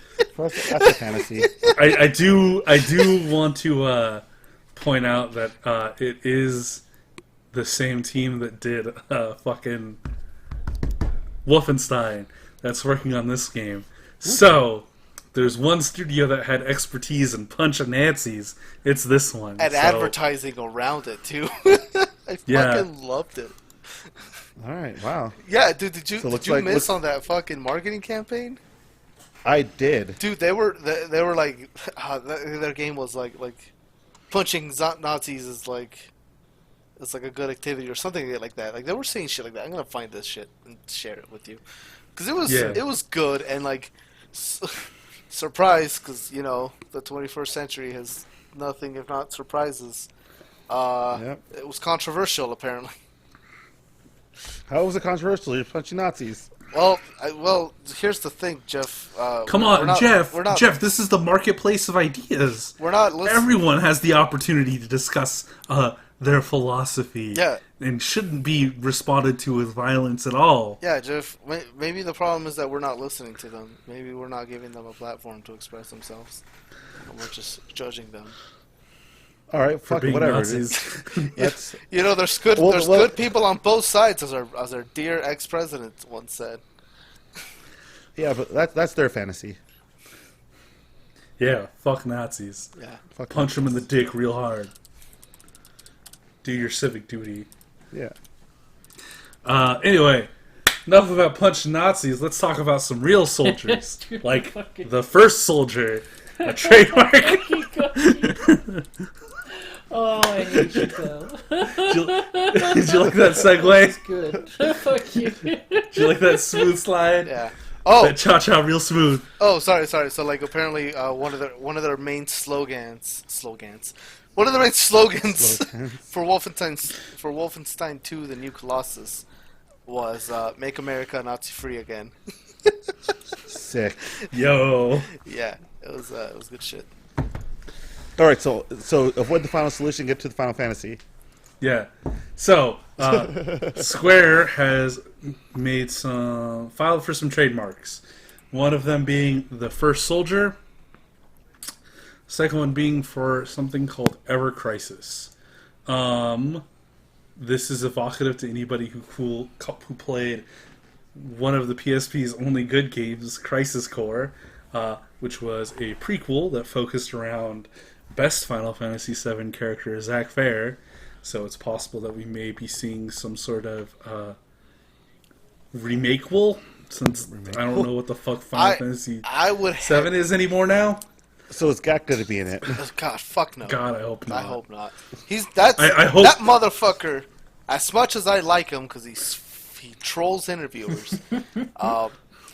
He's saying a Kamen Rider opening. Yeah, I don't give a shit about that. I do. I know you do. But I don't. What was I gonna say? God damn it! You distracted me with your goddamn nonsense. Oh yeah. Gak. He's the fucking reason we can't get that shit anywhere. So fuck Gak. As much as I like him. Yeah, so it would be cool if this was a remake of Crisis Core that fucking removed Gak. Gakless Crisis Core. Yeah. Gak. He got... It would be cool if they re-gacted him. Oh god, did you fucking hurt yourself pulling that one? Yeah.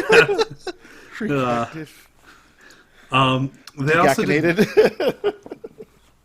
I'm an anti-gactor.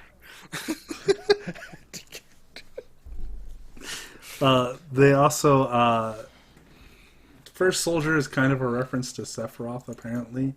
I don't know. I'm not that deep into Final Fantasy VII lore. As a person who hasn't played Final Fantasy VII, with the does it like the second disc start off like in Cloud's home, Nibelheim? No. Jeff, just fucking No? play the game. Just play the game, Jeff. Stop trying to fucking... Every time you open your mouth about Final Fantasy VII, you're super fucking wrong. Every time. So with astounding accuracy. I have never seen somebody be so wrong about something so consistently. Just play the fucking It's game. 60 hours at most. Answer my damn question. No! You're wrong. No, Where it does not Where does start second out. disc take place? Jesus. I don't... The second disc takes place after fucking Eris dies. Bitch. That's all I needed. Fucking Fuck. play the game, Jeff. Jesus. Just play the So fucking many game. questions you bring up every You guys time. are. We're not even gatekeeping. We are opening Fuck. the I don't gates give a for shit you if to you guys are fucking get in keeping, there. like, Welcome to the next talk through where me and Aldo scream at Jeff as he plays Final Fantasy VII. And Mark and Kanoko Bomber just like silently sits in the corner, crying at how bad you are at games. Even though you're not bad, but like every time we sit down and play a game with you, it feels like something turns off and you get bad at the game. He gets Let's Player brain. It's okay. does. It happens to everybody. Dude, Let's Play is hard. Like props to you, It Jeff. is. Props to anybody that does like Let's Plays, because it's fucking hard. Okay, playing a game isn't hard. Talking about a game isn't hard. Doing both those fucking things at once is hard. Anyways, props to you, Jeff. But also, fucking play Final Fantasy VII, please. I will get around to it. Motherfucker, I will buy it for you. I will install it on your Switch. I have it. I have it on my Switch. Fucking, what's I your bought it. excuse? Quit playing My Pikmin. excuse- Quit playing. Okay. I beat Pikmin. Okay. I'm playing Hades now. Okay. I can Stop playing Hades. No, I can respect I- Hades. no. I can respect Hades. I got Hades. I have fucking Breadfruit Sumisashi right now. What? Just, I don't know. It just You can't. He's got a lot of- it just bugs me because I've seen how much time you waste watching like King of the Hill. I was cooking Hey, that King time. of the Hill's the best anime. I was cooking and I eating tell with you you. what. Motherfucker, Aldo. I have seen how much time you waste watching regular show when you're just sitting down. Hey, regular show's good. It's no, it's not. It is. That's a no. It's, Fuck Adventure Time. oh no, fuck you. Fuck Adventure Steven Time is Universe. better.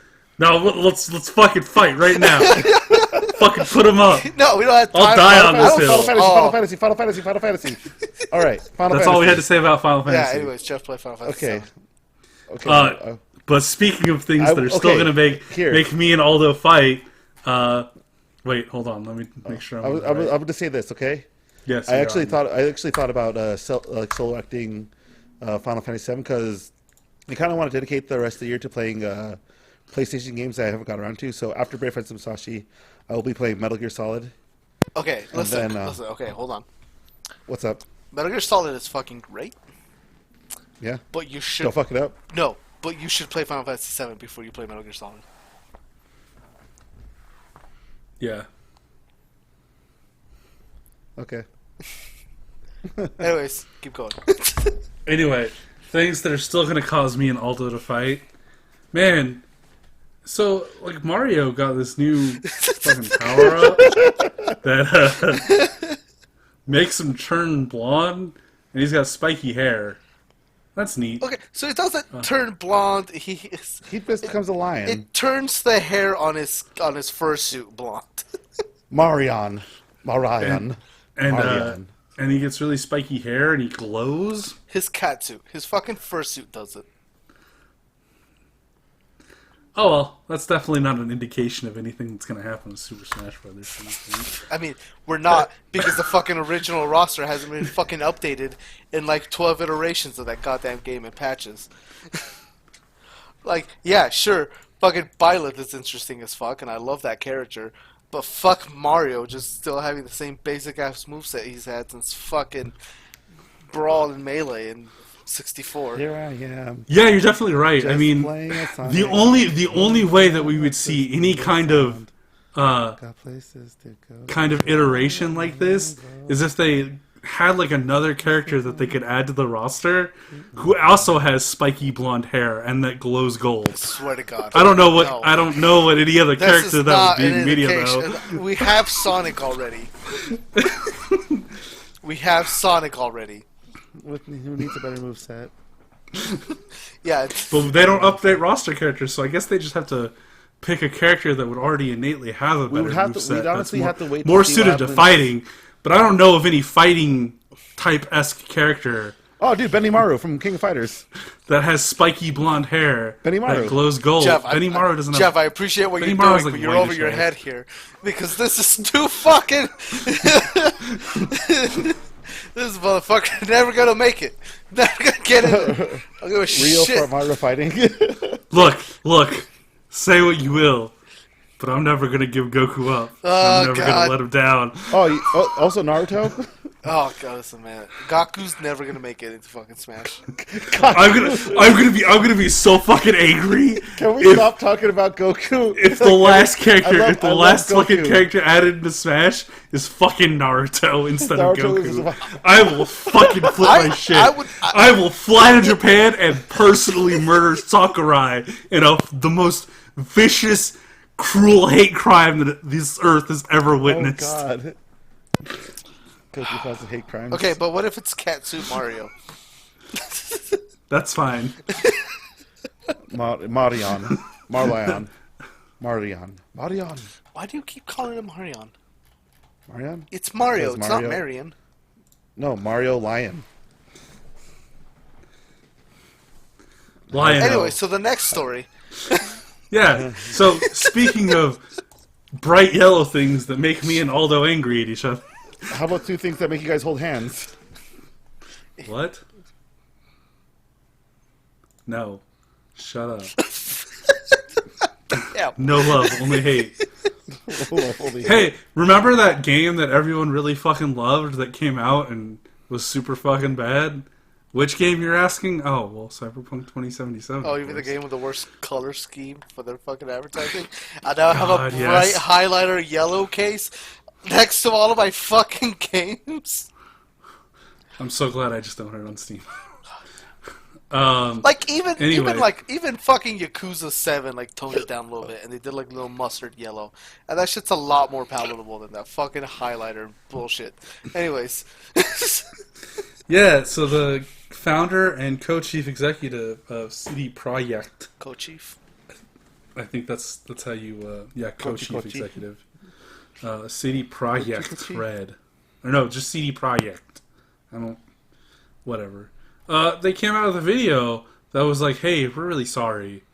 So there's a few issues with that video. Pat Stares at was nice enough to break it down, so I'm going to go over them. So they start off the video talking about how good that PC release was, and that it was the quality standard that they were looking for. And if that's the truth, boy, is that limbo bar 6 feet under the fucking ground, because that still was not an acceptable product for me to buy at $60. That's just really shitty standards on their part. A few seconds later, talk about how deeply sorry they are. Not at fault. They don't blame any specific teams. Keep that one in the back of your head. They're just real sorry about the way that we feel about this game. About 2 minutes later, they describe the process of making the game look great on PC, but then backsliding to old-gen hardware was just super hard, despite the fact that the game was announced before the PS4 or the Xbox One. Yes, the Xbox One hardware was ever fucking known. Again, going with that excuse that the disk bandwidth is what it is. But like I said, considering this game got announced before either of those consoles shipped, it's a pretty fucking bold-faced lie, especially when you consider that stuff like Ghost of Tsushima and Last of Us 2 was also put out late gen on these consoles, and not only are they actually working fucking products, but they actually look really fucking good too. Man, remember when I told you guys to keep that thing in the back of your head about specific teams not being at fault? They also go on to say that their testing did not show that a big part of the issues a bunch of people experienced were while playing the game, which is super shitty because I don't believe that a QA team could have possibly not encountered any of these fucking errors, and to throw them under the fucking bus like this is real fucking shitty, especially since test and QA teams probably get crunched and worked on the hardest and ignored the most in game development. Yep. And also, God, dude, that shit actually pissed me off. As somebody who was like a part of a QA team and like a major fucking release with like major money backing and stuff like that, like, and I've seen that. Yeah, that's absolute bullshit. And also, like, I don't know, like, I could believe it if like they were a small studio or something. But, motherfucker, I sat through those credits twice, because it crashed on me during the credits once. And I stayed through the credits specifically to look at the QA team. That is a big-ass motherfucking QA team. And what that tells me is that it's not that these problems weren't seen.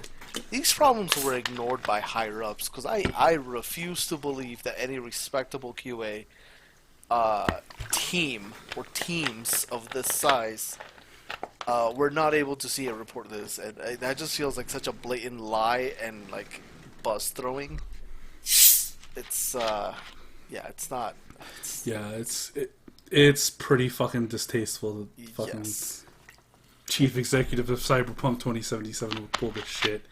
Few other things to go over. Once again, he talks about how there's daily improvements on last-gen consoles. That's why when they sent out the review codes immediately to press, it was only the PC version, and they could only use the footage that CD Projekt already had in their reviews. And doesn't even fucking bother to mention the part where they embargoed last-gen footage. You couldn't see how fucked up it was. They then also showed a fucking update roadmap, which is some PragerU ass looking fucking bullshit. Because all it says is like, okay, we released it, and then we had some hot fixes, and then now it's 2021, and we're gonna do some patches and some free DLC and some free next-gen consoles sometime before 2022. That's it. No, this isn't a roadmap. This is just saying, hey, we'll do some stuff before the year ends. This is just fucking stupid and shitty, especially since the game's been delisted from the PS4, so I don't know what they're fucking gonna do about that.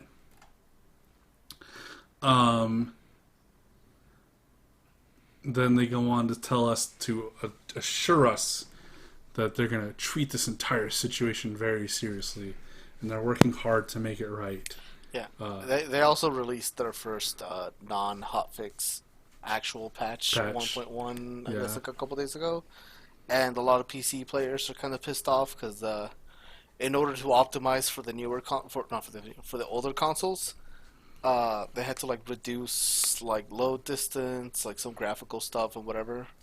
So a lot of the fucking PC players are like, "Wah, it doesn't look as good anymore." And it's like, yeah, but also fuck you for being all like PC Master Race.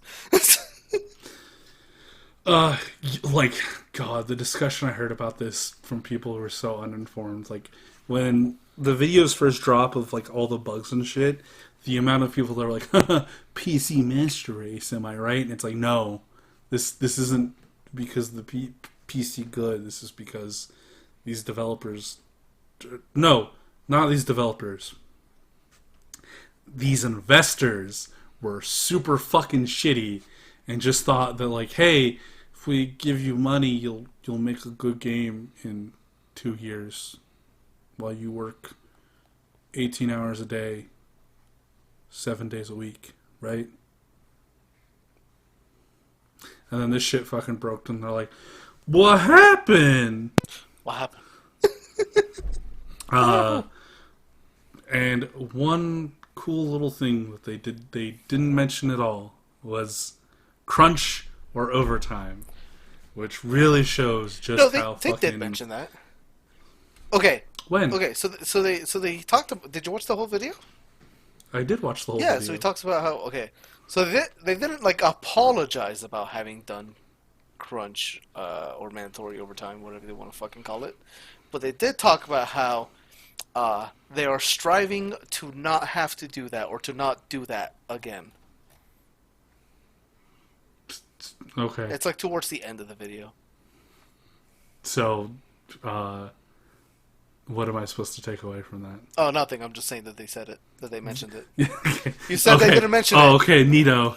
I'm just saying they did mention it. There's really nothing to take away because they didn't really apologize for it. So they just said they're gonna not do it anymore, and it's like that's not really an apology, is it? Yeah. Billy, Billy, you broke this vase. I'm not gonna break any more vases. Are you sorry about breaking this one? I'm not gonna break any more. No. Listen, I had to do what I needed to do. I'm not gonna break any more. I'll try not to break any more. Billy, just say fucking sorry about breaking the first vase, motherfucker. Anyways. Billy's a piece of shit. Yeah. Fuck CD Projekt. This isn't fucking cool.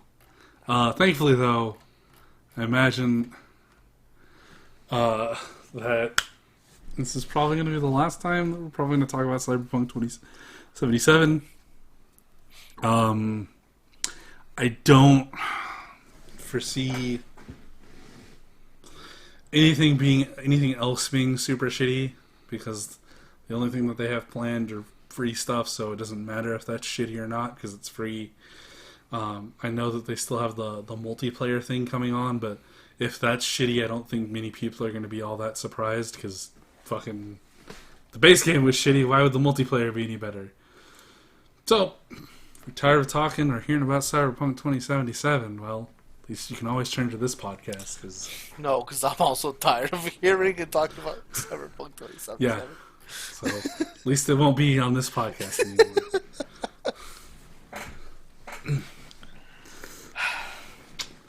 All right. Hey, you know what big game that's also been really anticipated, that people have been looking forward to for a while and been clamoring for? A new Pokemon Snap game. Whoa, what would you call such a game? Not Pokemon Snap 2, because Nintendo decided that Microsoft was on the ball for naming their new shit. Man.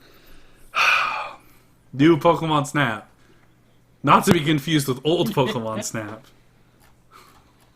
And I think this shows their committal to not making a Pokemon Snap 3. It'd be called newer Pokemon Snap. Newest Pokemon Snap. The new. You knew. That new Pokemon Snap. Brought to you by Kid Cudi. Oh god. Oh man, but that soundtrack though. Oh yeah, that would pass. Yeah, fucking Pokemon Snap. It's back. Yay. They got a Lumia Pokemon. I thought you would be more excited about this, Jeff. Oh yeah. This is like right up your alley. Did we accidentally break you during the Final Fantasy yelling? Dude, I've been broken as soon as we started this podcast. No, but like of course I'm excited. Like I'm like my hype has already been like at the peak when this game was announced and stuff. Like when was this game announced? Was it announced like last year? Right when this trailer? Okay, it was announced last year, and when they showed the new trailer, I was like, "All right, Pokemon Snap, let's fucking go!" And I'm just like, "All right, I'm just waiting for it." Yep. I'm hyped, but I'm more hyped for Monster Hunter. I'm not gonna lie though, I can't wait to once again pay $60 for a 3-hour game. I love Like, but I'm not gonna lie though. Like, what got me hyped though was that fucking Pinsire versus Hair Boss fight. There you go. That's Let's the fucking Jeff go. I wanted. There you go. Get excited. Yeah, fuck yeah. Talk about it. You know how tight Heracross is? Heracross is so fucking cool. God damn it, I hate the fact that fucking I can't get a goddamn Heracross here in Pokemon Go. I have to go to fucking Mexico.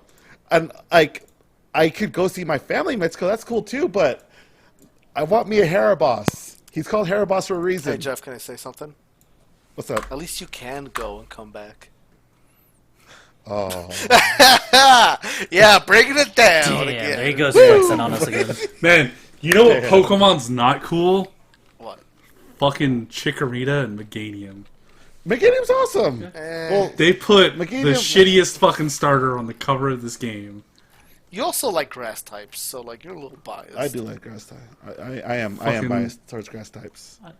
Fucking Meganium's such a loser ass fucking Pokemon. I liked Fuck Meganium. Chikorita. I like Meganium. Meganium's like in that middle tier where it's not exciting, but it's also not disappointing. Yeah. Meganium's hella disappointing. It looks fucking stupid as shit. Only losers picked Chikorita. Hey, if you want to play the game hard, why do you choose Chikorita? If you want to play the game like a fucking loser, you pick Chikorita. I play that game to win, man. I'm a fucking Pokemon master. Pokemon Masturbator. Yeah. Flannery's Anyways. fucking hot. Don't blame me. Damn it! I had a fucking bit, but Jeff didn't buy into it, so now it's gone. Ugh! I was so. That's the only reason I wanted to talk about Pokemon Snap was so I could get that fucking bit. God damn it! I've been Do cocked you know why again. that happened? It's because you called him villain this time. This is heel Jeff. He's not actually like a bad person. He's just boring.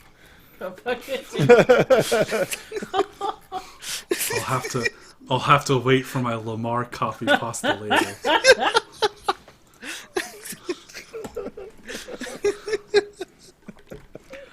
You know what would have really helped me out in that situation, though, is if I had a tutorial to help me learn about making reads, I just and spacing out my opponent. I just want to say something. You know, the interaction of Jeff in tutorials is more like a fucking tutorial going like, "Hey Jeff, can a tutorial come up in your crib?" Man, fuck you. I'll see you guys in the video games. Don't you hate me because I'm fucking trying to help you out, trying to do all the pop-ups and shit like that, but you're all busy playing Pokemon Sonic the Hedgehog or something like that, motherfucker. Maybe you ask to go back to Tatsunoko for his Capcom, see if you can do some pop-ups like that. You want that? No, but yes. No, I was gonna do a thing with Pokemon where instead of saying the N word, I was gonna go Ninjask. It was gonna be really good. Based on that punchline, I don't think so. It's gonna be all right. I have been told that ninja is the appropriate word that I get It to is. use. It is. I can't wait to read my dog ninja manga. This $15 is absolutely worth the purchase. As what Leprechaun in the Hood 2 Taught me. taught Kyle.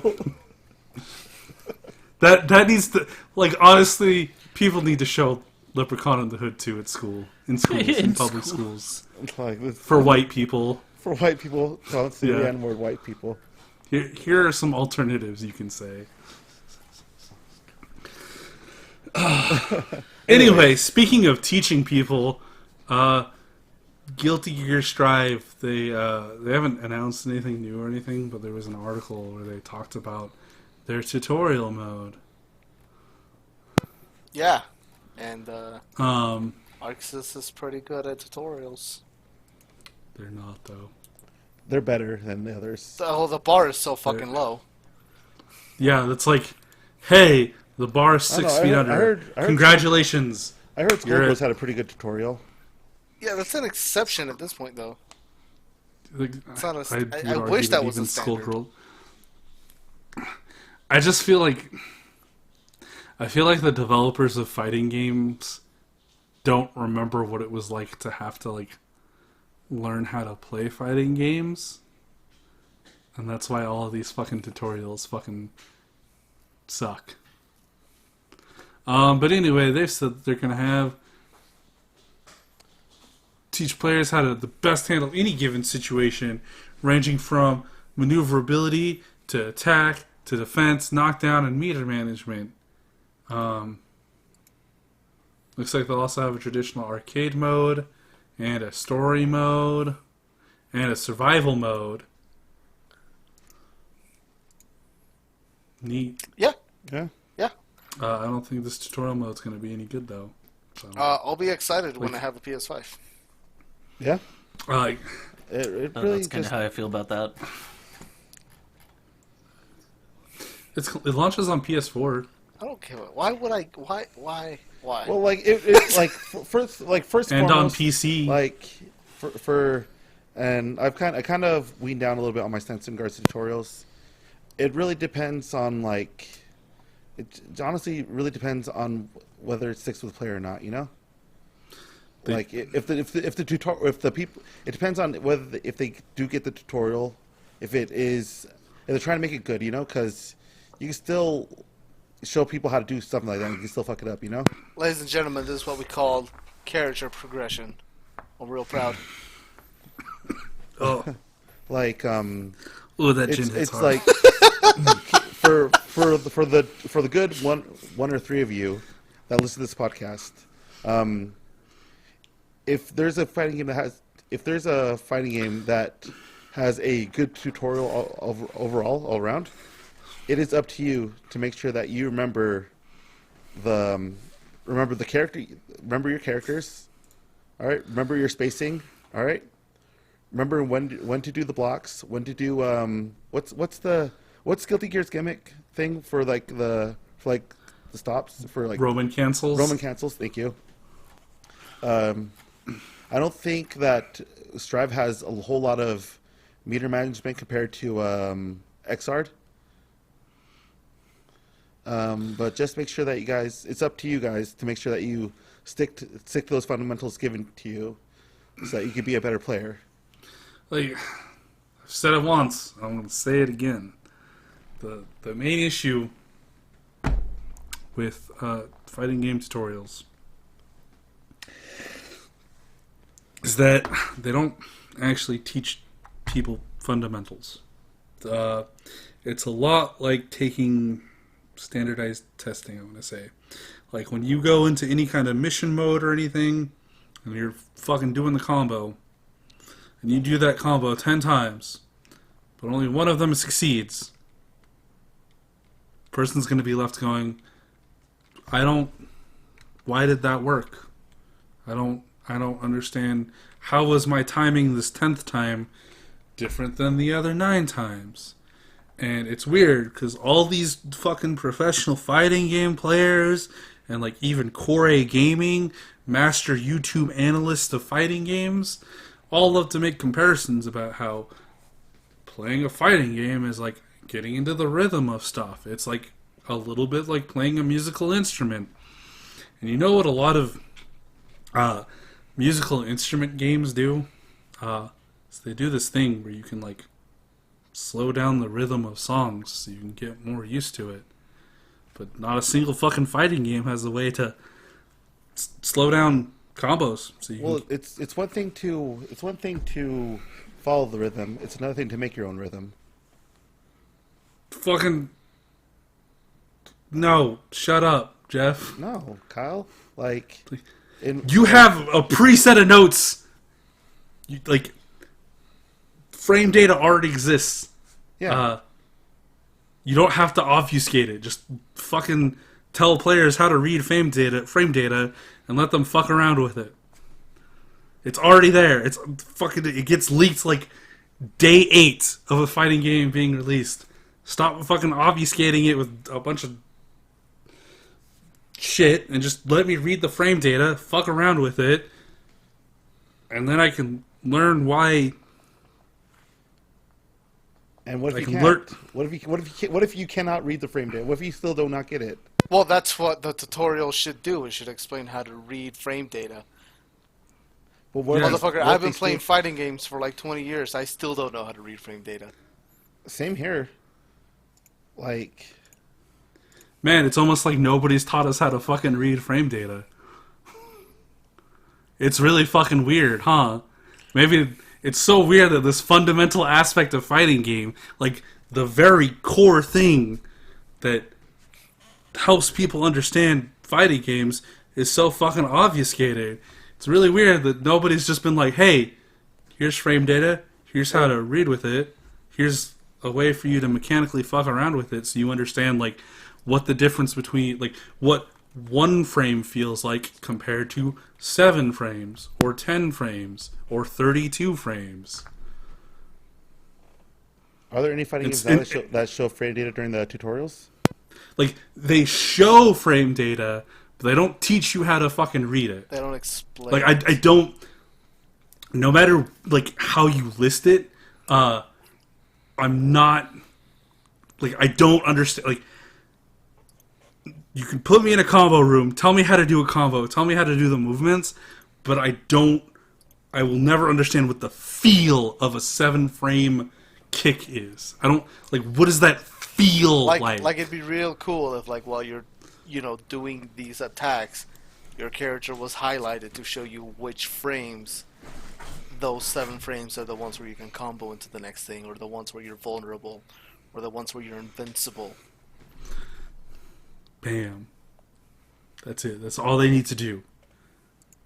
The difference between fighting games and other games where a lot of people invest a lot of time in is that I can spend 1,000 hours in Final Fantasy XIV, and I will get way further in that than spending 1,000 hours in Street Fighter, because the very basic steps to become competent are laid out to me in Final Fantasy XIV, but they're not in fighting games.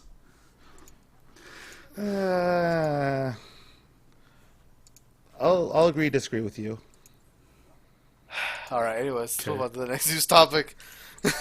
Yeah, anyway, speaking of things that aren't laid out, Evangelion's release date. God damn it! I hate you so much. Yeah. So, so Evangelion's been delayed yet again because of COVID, because there's been spikes of it again in Japan. Remember when we were having that discussion about Demon Slayer having one of the biggest theater things in Japan, and subsequently there were spikes of it again. I wonder if there's any correlation. Probably not. I'm probably just reading too much into things.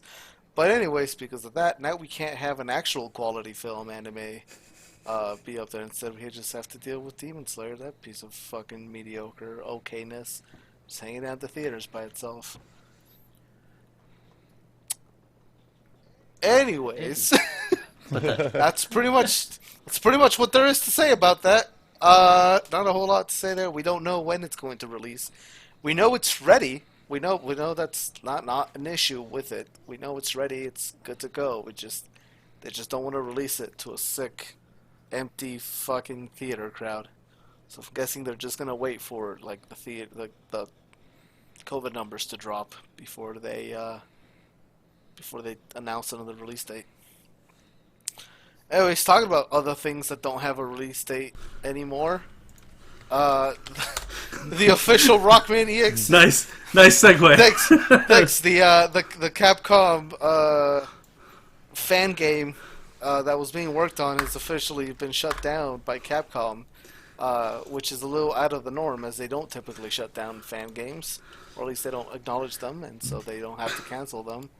But now that has been shut down at the request of the rights holder. What could this mean? Could it mean that we have some sort of Battle Network remake, collection, sequel, something coming up? I wonder if this is a special year for it at all in any way, shape, or form. I don't know. It's so unclear. Because last time they did this was when they were doing that fan make of Resident Evil 2, right? Yes, I think so, yeah. That sounds about right. And this does coincide. Oh my god! Oh my god! Oh my god! I want a fucking Battle Network. I still got that. Oh fuck! I need. You good, buddy? Okay, like everybody knows how I'm a big Battle Network fan, and I try to get as much Battle Network stuff as I can when it is readily available for me. And I fucked up a lot, mind you, because I found out about stuff and it was too late. Like the Battle, like I'm really hoping like they announce something new in regards to Battle Network. It's one of the few Mega Man games that have officially ended. So I didn't know that. That's cool. Yeah, it's only I believe Battle Network and Zero are the only ones that have ended. Whilst Legends, I'm pretty sure Legends ended. That's the unfortunate thing. it's As much as we don't want to admit that, but you know, it happens. No, what are you talking about? What are you talking about? Pragmata is totally a sleeper sequel. It even features somebody stranded on the moon. It's definitely Mega Man Legends 3 in disguise. Shit. Yeah, it's like, and Star Force is like ambiguous because it could be considered ended, but they were planning on a Star Force 4 before that got canned. But if like there has been showings of like a lot of Battle Network stuff going on, like Kotobukiya is going to be releasing model kits for EXE. Oh, are they? Oh yeah. Hello. Just adding that shit to the backlog. Wasn't there that big ass, huge ass fucking Statue. Battle Network statue? Yeah. I'm waiting for it. It got delayed. I'm so not happy.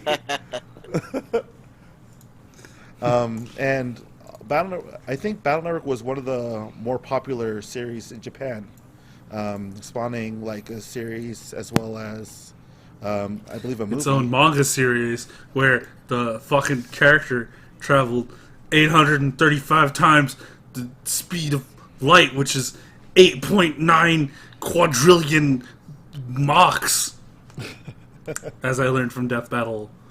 Also, it has that one weird thing where it did a fucking Beyond Two Souls and has you using the power of dead fetus twin. Don't you fucking Kyle.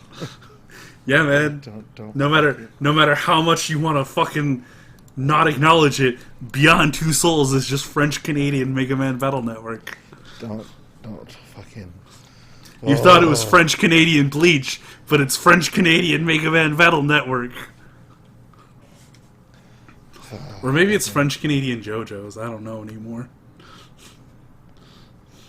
Jeez Louise.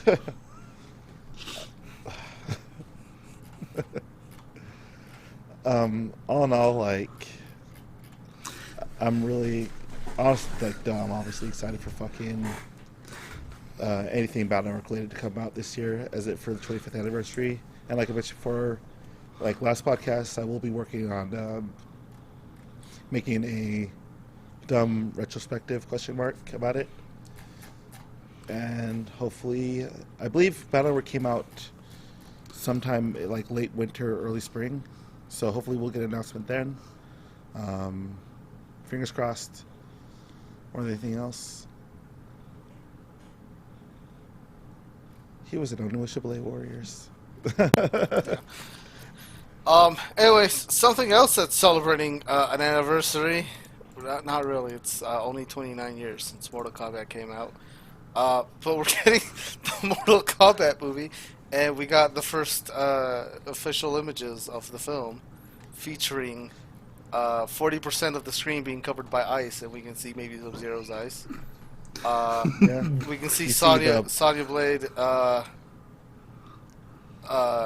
choking a dude. Being real mean to Kano. Yeah. You got See two dudes. you got Hold on. freaking- Let me get there, motherfucker. We got two dudes stabbing each other. We got a Shaolin We got- Warriors You flashback. got And We then, have the Shaolin Monks yeah. You got- remake. And then, You got- last you got- but not least, we have swole Steve Harvey fighting white supremacy. I was just honestly gonna say that freaking the Black Ranger from the new Power Rangers movie reboot is Liu Kang. Cool. That's all I was gonna say. Oh, really? Yeah, Wow. yeah. Fuck, he Like, makes a really good Liu Kang. Like like the girl who played Trini in the new reboot is Jasmine from the Latin remake. Huh. Yeah, who Yeah. is? Oh my god, That's more unfortunate for her. I love her, but That movie I, fucking was not I good. wish it would be in a great movie. Yeah. I always forget her name. What the fuck is her name? What the fuck is her name? Power Rangers film casting cast. Naomi Scott. There you go. Anyway, so do you have any comments on Swole Metal Arm Steve Harvey? I'm not gonna let that go. I saw a picture of the other day with him with just Steve Harvey's face on it. Yeah. So, this about Swole Steve Harvey. It's weird because this guy does not look like Jax from Mortal Kombat. But if you then turned around and said, "Ah, yes, this is our military fight man, Jackson Briggs," I would go, "Yeah, that looks like a Jackson Briggs kind of guy." So that's neat. I want images of Johnny Cage. If he had a beard, oh, there is no Johnny Cage. So apparently there's gonna be like some kind of like new character to like introduce you to the world of Mortal Kombat. What? Yeah, What? yeah.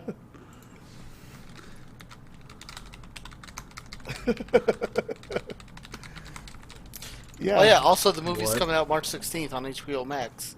And guess who's Yay. got HBO Max? This guy. Is it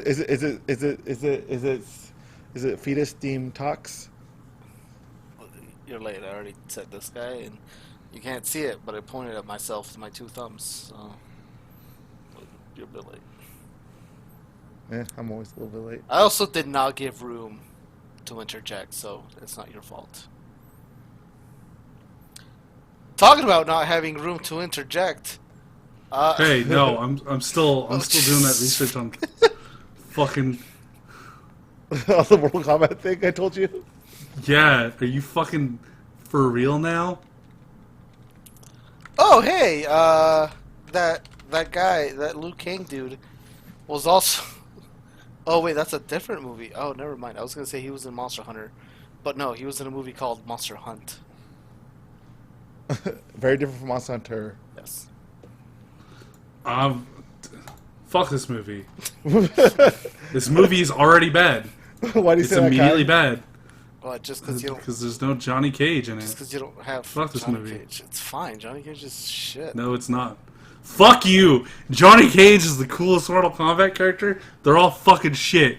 Fuck Ed Boomer. God, I don't want to be Jeff, but I'm gonna have to agree to disagree. Reptile's cool. I was on your side for like a minute, Jeff. Why do you have to do this to me? I thought Reptile was neat. He's I like- green and he's a reptile. That's why you like him. Yes. Yeah, fuck this movie. I like Cabal's cool. Fuck this movie. Alright, see, I can respect that choice. I like Cabal. I don't know why. Fuck this but I movie. can. How do you Speaking feel of, about Cyrax? Listen, man, I'm cool about any time there are ninja robots, anything. Sick. I'm not gonna run up there and high five you and scare you again. I mean, I would have expected this time. You wouldn't scare the shit out of me that again. That would have been during the Final Fantasy time. Yeah. Oh, also, Hiroyuki Sanada is in this. Who's a really great. I think he's a really great Japanese actor. And he was if I understood the rumors correctly, he was actually supposed to be in John Wick, but they couldn't get him for some reason. So they got I forgot the The name. other guy? But the, Like in the third movie? yeah. Yeah. Yeah, you remember Okay. that bald guy, the guy that's hunting him, but it's just like a super fan? Yeah. Yeah, that's who he was supposed to play. Oh. Yeah. You know. Yep. But instead, Alright, I think it's because he was actually filming, like, whatever bit part he had for Avengers, Endgame. I think. Was it the part like around the scene with Hawkeye? Yeah. Yeah, where he's fighting all those Yakuza dudes. Yeah. Yeah. Hey man, like, I mean, John Wick's good and all, but you know that's Avengers money. Yeah, I know. I don't know, because like for such a bit part, would they have paid as much as like a starring role in fucking John Wick? I don't know. I mean, I think John Wick has a significantly smaller budget, but no idea. But he also would have been in a leading role, so Well, I don't know. versus a fucking no-name nobody that showed up for Okay, he's okay. minute? He's not. Well, that's he's not a Disney money, nobody. Wait. like who did he play? Oh, you're talking about him in Avengers. Yeah, Yeah, I know that's Avengers, yeah, that's a bit nobody. Anyway, speaking of things, speaking of nonsensical decisions made in the Mortal Kombat realm, over the weekend we had the Mortal Kombat 11 Pro Competition North American League North America West Week 2 event. Jesus Christ. Jesus fucking Christ. And in the top 8, we had one Titanium Tigers, who... God damn it! Why do esports players always have to have the stupidest names? This is why ESPN won't take them seriously. Anyways, keep going. Anyway, so the tournament was initially running smoothly. They had been... Titanium Tigers was in a match for top 8, I believe. Without warning, the stream of the match had been cut, despite the fact that the score was 0-0 with one round apiece. We're just instantly told that his opponent, Crispy Fungus, Oh God. would be advancing. The commentators didn't say anything further, other than emphasize the importance that abiding by the rules for these type of events is unfortunate. Eventually, it got outed by Titanium Tigers himself that he was disqualified from the tournament due to the name of the variation he was using with Shiva. And what was that name, Kyle? Why did NRS do this? Which was named due to some criticism that NRS has gotten due to how frustrating some of the custom variations have gotten, especially with Shiva. Initially, it was reported that he may have been banned entirely, but it was just for that he was banned for the whole series, but it was just that for that event. When taking a look into the rules of the tournament, it doesn't specifically mention anything about variation names other than the fact that they couldn't be like inappropriate or complete nonsense.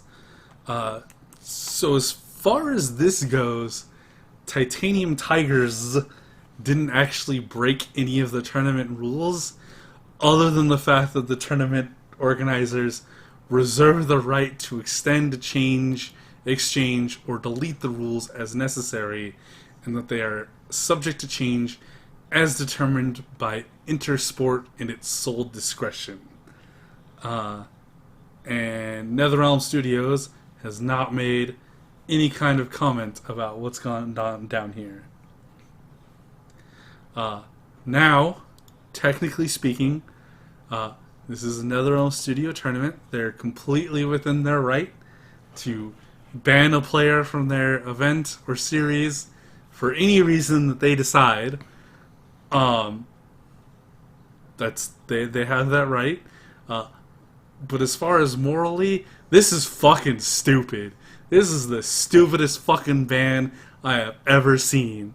Like, when I heard that somebody got banned due to a variation name, I was like, oh, did they throw like 1488 in their fucking variation name?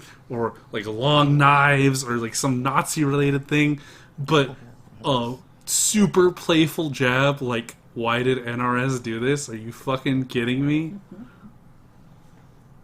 This is fucking dumb. Fuck NetherRealm Studios. Unfortunately, nobody will be able to see my pro Mortal Kombat skills, since I think I'm the only one in this group that actually like plays Mortal Kombat on the regular. It looks like my fucking sick ass Rain will be forever banished to the Shadow Realm, just because I named his variation OK Ed Boomer. Anyway, how do you guys feel about this? They should have told him something. I honestly feel like there should have been some Yeah, sort of like- warning right before They should have. They should have. entered. They should have told something. Like, especially with the fact that the score was 0-0 with one round apiece, which is definitely super easy to reset to. I think simply cutting away and saying, hey, we need you to change the variation name, we're not going to stream that, would have been totally easy to do. This is way overstepping the bounds of, like, just being fucking shitty. Like, this was completely unnecessary. Fuck NetherRealm Studios. Fuck them for putting RoboCop and Rambo and Terminator and Joker into their fucking fighting games instead of real-ass characters that people wanted. Fuck them for taking Johnny Cage out of the fucking Mortal Kombat movie, even though that probably wasn't them, but I'm still gonna be fucking angry about it. And fuck them for this. NetherRealm Studios can choke on a bag of dicks. Some hot takes. I don't know, I feel like that's pretty lukewarm. Maybe Johnny Cage being absent is like a mild take. But, yeah. Alright. Anyway, Come on, Kyle. You can do this. You can do this transition. speaking of things being ushered away silently to bad places, Vicarious Visions has been merged into Blizzard, thanks to Activision. And if you're not sure who Vicarious Vision is, they're the people that worked on the Crash Bandicoot remake trilogy, the Spyro trilogy, and Tony Hawk's 1+2 Thrice Upon an Ollie. Ain't ever gonna give it up. Ain't ever gonna let it down. Never gonna let it run around. Always gonna click. Always gonna pick it up, pick it up, pick it up, pick it up, pick it up. Alright. So Yeah. for me, like, I've never been a really fan of Activision and Blizzard, especially more so with the whole thing that happened with the Hong Kong situation. Was that a year or 2 years ago? That was a year ago. It was in 2019. That's 2 it's years 2021, now, bro. Oh yeah, 2 years ago, I guess. Yeah. Whatever. Don't forget. Until Rona's gone, it's still 2020. So I've seen people play Crash Bandicoot. They seem to enjoy it, and other than the load times to hear about Spyro, everything's all good. Did they make the fourth Crash game?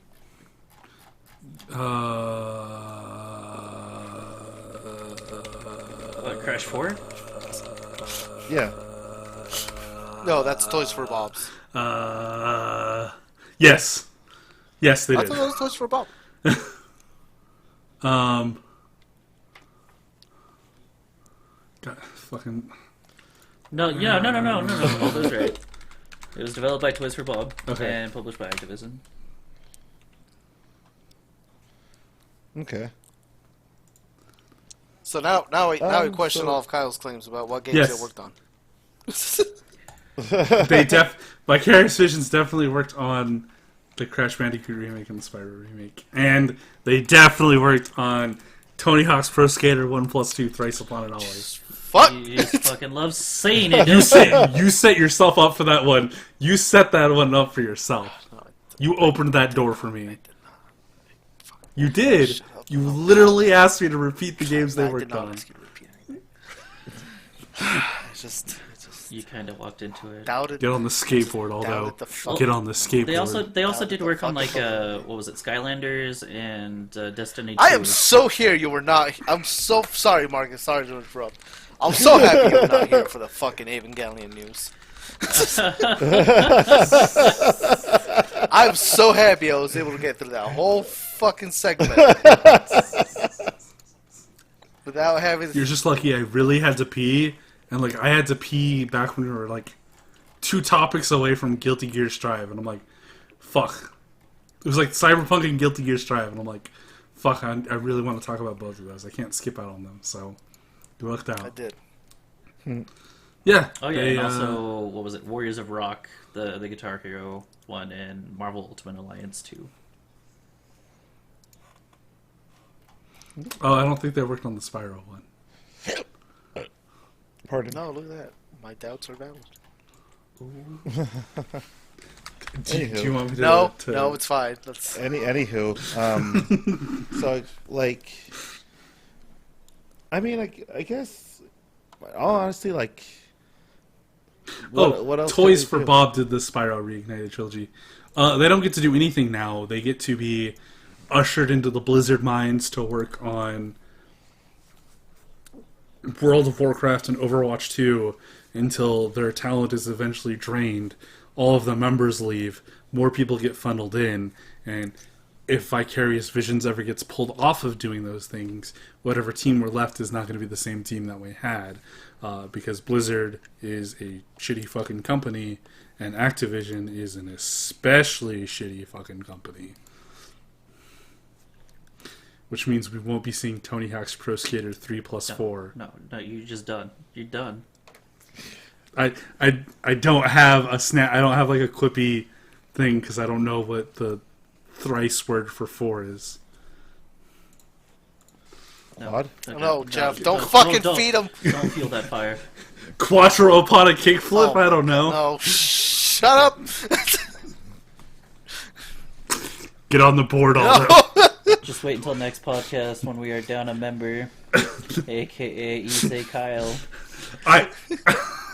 I will unveil the ancient secrets as labeled upon the Dead Sea tapes. Listen, next podcast, if either Kyle or myself is missing, just assume one of us killed the other. That is the safest assumption you can make. I guess there's nothing after thrice. Yeah. Jeff, why are you feeding this? Hey, I'm Let saying there's it nothing. go. There's nothing. There's nothing. There's nothing. Oh, hey, wait. I think that's No. it. Unless we wanted to talk about RE4. No. No, we're gonna talk about something else. What are we talking about now? Do we want Yasuke. do we want to talk? Oh, hold yeah, on, hold on. Yasuke. Do we want to talk about this now, or do we want to wait for Squish to come back from the dead? Because he also wanted to talk about this, didn't he? Yeah, he Yasuke? did. Yeah. Yasuke. In the words of me, encrypted in that traveling of mushrooms I did with my friend Speedy. Fuck Squish. What? Listen, You say fuck Squish all the yeah, time. That's Yeah. not really anything. Like, I don't... All right, man. I'll remember this. Hey, And, how many times do I hear fuck Jeff? not enough. And also, I went on record. Squish, I tried. Try. Hold on, Give me I'm my looking up if he's fucking really, if, money. I'd let be me- let me willing to see back if him up. He but really no, said anything about Yasuke. Yeah, all he said was like, "Hey, this is a thing." So, I think Yeah. he wanted us to talk about Think it. you're giving Squishy too much credit. Anyway, Love you, Squish. You're my boy. Give me my fucking I money. mean, and he's I'll not love really you. your boy if you're just gonna not include him in this conversation. But okay, I guess whatever, man. Hey Yeah. man, it's for the tough better love. It's tough love. Uh huh. I see how it is. Anyways, no, go ahead. Talk about Yasuke. Go ahead. All right. So Yasuke, the really cool.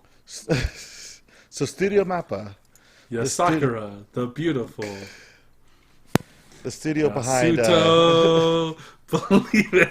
the studio behind Kids on the Slope, Garo, And the soon-to-be Chainsaw Man anime. Sudoku Chainsaw Man, Chainsaw Man, Chainsaw Man. Chainsaw Man, Zombieland Saga, the final season on Attack on Titan, Jujutsu Kaisen. Wow, they got through a lot of shit, a lot of good shit. Yeah. Yeah. All right, cool.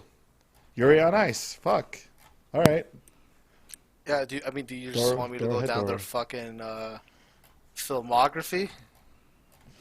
They will be behind. They will be making the Netflix Yasuke anime.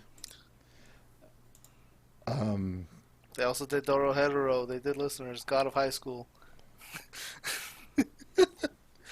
They're also working on Zombieland Saga, Revenge. Heian said, I know Ida Tachi. Rage of Bahamut, Virgin Soul, Kakagurui. Yoshiki, Banana Fish, other than that, Dororo. we don't know much about the project, so. Yeah.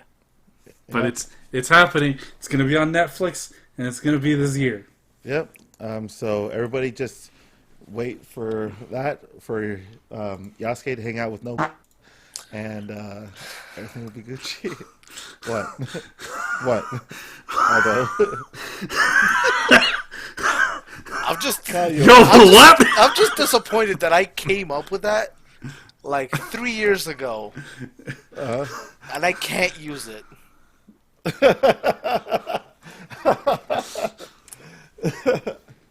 It's all right, dude. I censor myself out in these things too. Even don't though give a shit. I'm just saying. You can say it any time, Jeff. I know. I'm making this even playing. I'm making this even playing. Hey, wait. I get one, right? Everybody gets one. But not here in the Everybody gets podcast. But in the podcast, everybody gets censored. All right, so But I still get it. It just gets censored. Yeah. So we got Yasuke and What you saying, Kyle? just say it. and his and his Hey, Kama guys. Nobunaga. What? His Kama. Hey guys, welcome to the episode of this podcast where we make Kyle say the N-word. Okay, I also do want to point out though that this project is being directed by LaShawn Thomas, who has what I would describe as a roller coaster of a career.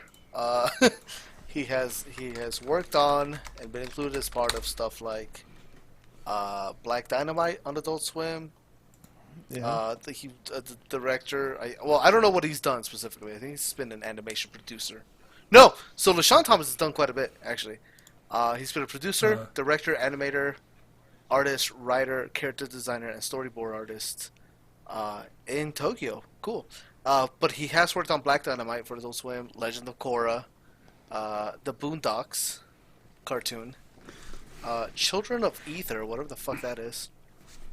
And Cannon Busters. Which Cannon Busters I wanted to like, but it was just so okay.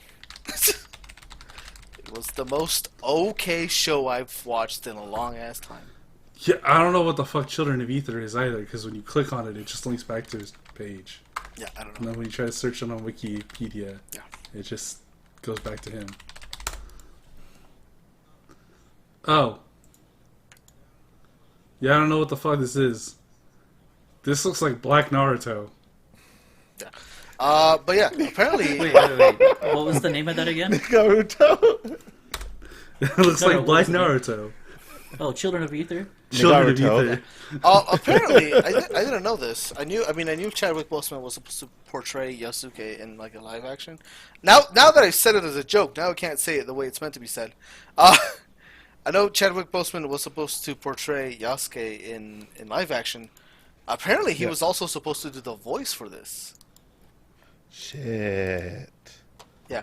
However, we do have Lakeith. They do have AJ Beckles apparently. Oh, I was reading that it was Lakeith Oh. Stanfield. Maybe AJ Beckles is just the guy that tweeted it, and he also happens to be a voice actor. So Oh yeah. The person I'm seeing is Lakeith Stanfield, who is in Dope, Get Out, Sorry to Bother You, Uncut Gems, Knives Out. Can you send a link to? oh, I think I know who this is. If he was in Knives Out, mainly because that only had like one black Yeah, guy. in it. Detective Let Lieutenant me see Elliot. the. I Yeah. say that as if I saw it. I did not. Really, you haven't I have seen not it? seen it. Also, I haven't seen it's- Sorry to Bother You, and he plays the lead in that. And Sorry to Bother You is, God, it's the best movie I haven't seen. I really want to see Sorry to Bother You, but Knives Out is actually really fucking solid. I've heard it's from the director of the Yeah. best Star Wars movie to come out in the last 10 years. Yeah. A begrudgingly yes from You're me. gonna tell me Last Jedi was not the best Star Wars movie to come out in the last 10 years? I kind of liked. Yes, because the only reason that I would like Solo more is if it wasn't a Star. Like the only reason I would like it more is because I don't regard it as a Star Wars film and just a fun space heist movie If it was just a with space a heist, space juggalo in it. yeah, if it was just a space heist movie, I think it would be better. I think the fact that they tried so hard to make it into a Han Solo origin story, I think actually kind of ruins the movie. Yep. Yeah. Anyways, that's not anime, comic books, video games, or any of the shit we talk about. It's film. We talk about films. Oh shit. I've complained enough about Darth Maul being a space juggalo for us to be able to talk about Star Wars. I hate that you're right. Now I just got to get you on that thrice upon an Ollie Fuck train. you, no. All right. Well, I think that for me to just kind of get down with this, I need to watch Sorry to Bother You. Just because I want to watch Sorry to Bother You. Oh man, I Actually- feel like a watch party coming on. Only time will tell. All right. Ouch. Sorry. Anybody else got to say something about Yasuke? What do you know about Yasuke other than he was a retainer for Oda Nobunaga?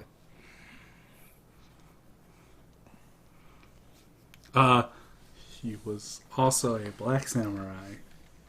He was the first black samurai. He was the first recorded Black Samurai. So you guys, Like, he was the first. He was the first recorded black. The first And that he recorded was, black like, person. you guys, so One you, of like 8 foreign samurai that Yeah. have ever been so you recorded. guys only know the headlines. Okay, cool. Yeah. Wait. Yeah. What you got? What's up? What are we waiting for? Oh, never mind.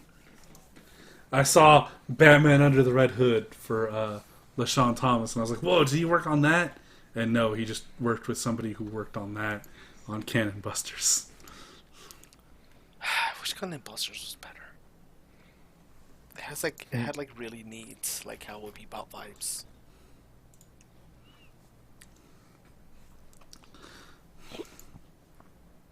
Man, that bottle of Hypnotic did nothing.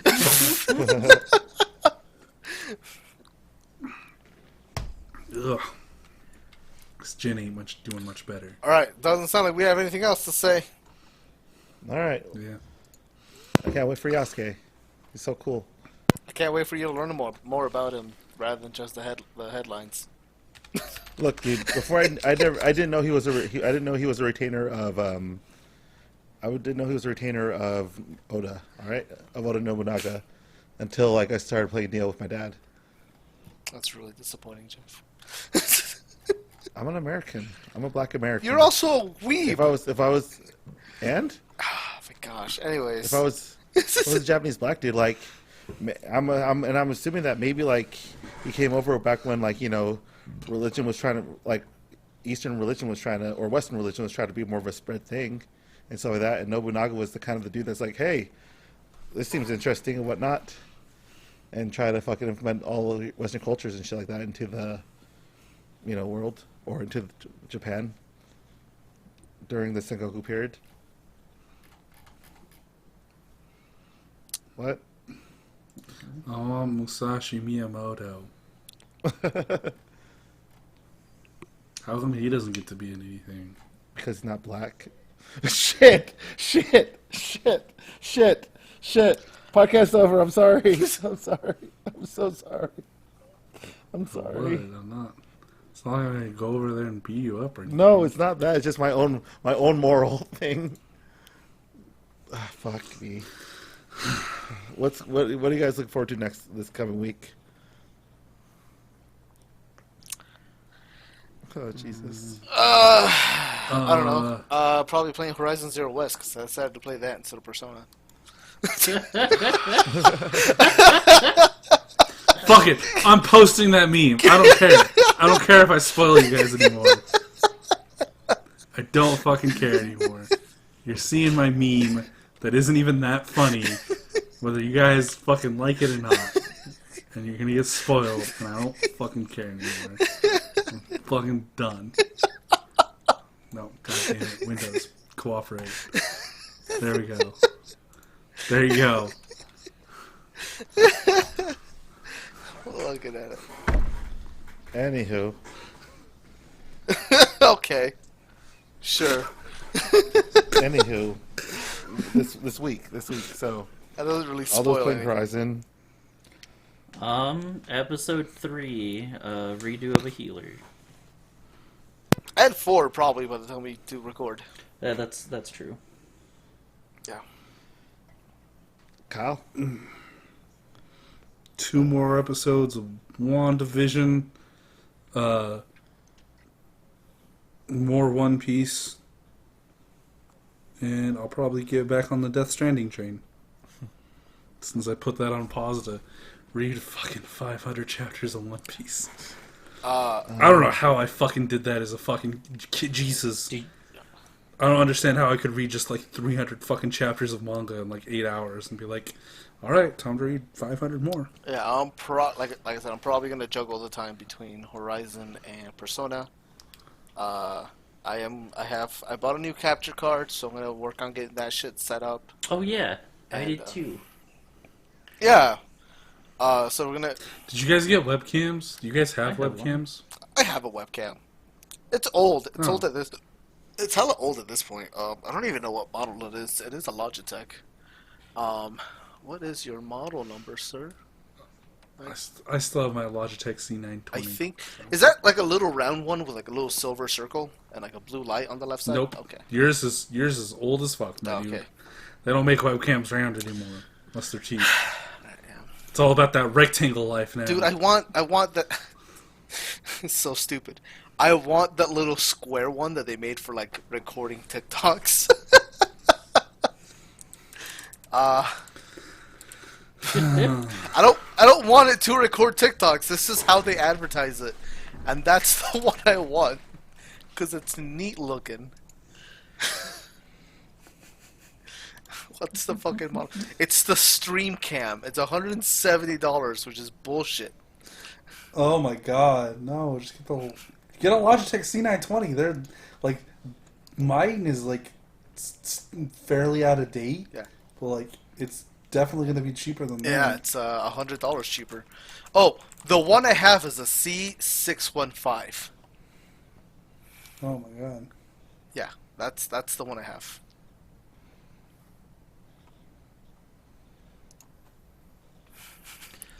Mine's just like generic ass. Yeah, but webcam. yours is actually pretty new though. So No, it's. I don't know if that means anything. I'm just saying mine is old as I fuck. don't know, it's one of those Aki ones. Yeah, that's true. When did this one come out? I don't fucking know. It's been out for a while. Doesn't say. Neat. Well, it is advertised as working with Google Hangouts, so you know it's old. Ooh. Yeah, that's fucking old as shit. Sorry, guys, I was not muted on that one. It just kind of slips. Just Keep that in there. no, just edit it out. Or like clip it actually- and put it at the beginning of the podcast, or use that as the censor. I'm gonna yeah. Please use that to censor Kyle's. Please Say use that the as the N-word. censor going forward. It's the N-word censor. Yes. Fuck it. We need it for this episode. This is the N-word episode. There you go. That's the title of the episode. The N-word episode. Yes! That'll go over well on Spotify. Welcome to the Chits and Chats podcast. It's the N-word episode. Well, can they say that if one of the people is black? I mean, you can name it that. Was that Yeah, get you Marcus? could just name it N-word episode. Yeah, that's what I meant.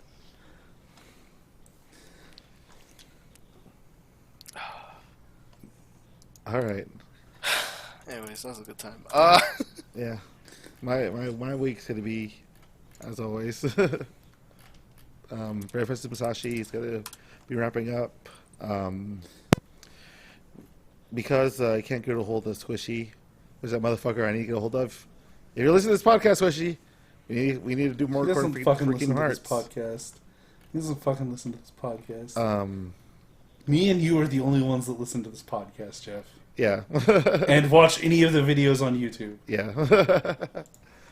'Cause some Yeah. people who will go unnamed but get upset every time I mention Thrice Upon an Ollie don't fucking want to support the channel.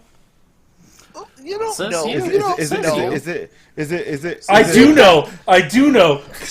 do know, because when I go onto the Evil Squirtle webpage and I look at the views, I can see 1 or 2 views. Yeah, you don't know. I do know. I do watch know, in incognito mode. because I know what episodes I've watched. I watch in incognito mode. They would still count as a incognito. view, though, don't they? Yeah, they would still count as a view. Shut up. No, it wasn't. All right. All right. Look, I'll shut up about Thrice Upon an Ollie when you losers actually start fucking supporting our channel. Listen, man, I do not like listening to myself talk. Deal with it. Neither do I. At least you don't have like a goon sounding voice. Oh, I have a fucking Good terrible sounding ass voice. sounding voice. No, you don't. I know for a fact you don't because I can fucking hear it. So I've heard my voice. I'm not a fan. All right, guys. That's it for the Chit Chat podcast. Support our channel. We're on YouTube. Evil Squirrel. Duh. If you're hearing this on Spotify, if you're hearing this on YouTube, we have this. The podcast comes out a couple hours, if not a day before it comes out on YouTube. So there you go. Check out our Twitters. Well, mine and Squishy's Twitters because ours are the ones that's down there. And look at the other links.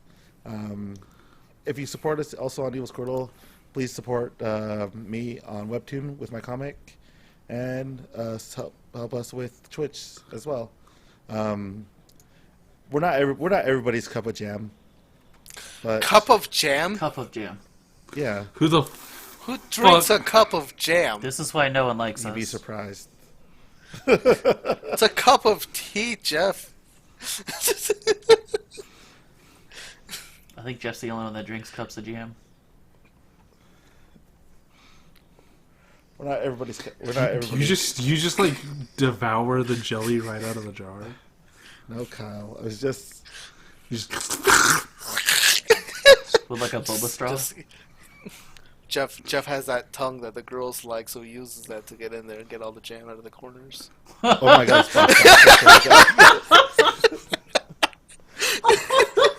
Anywho, I know we're not. I know we're very strange individuals, but if you're into the stuff that we say and do, just give us a thumbs up. That's yeah, all. man. Anybody out there fucking eating cups of jam? Check us out.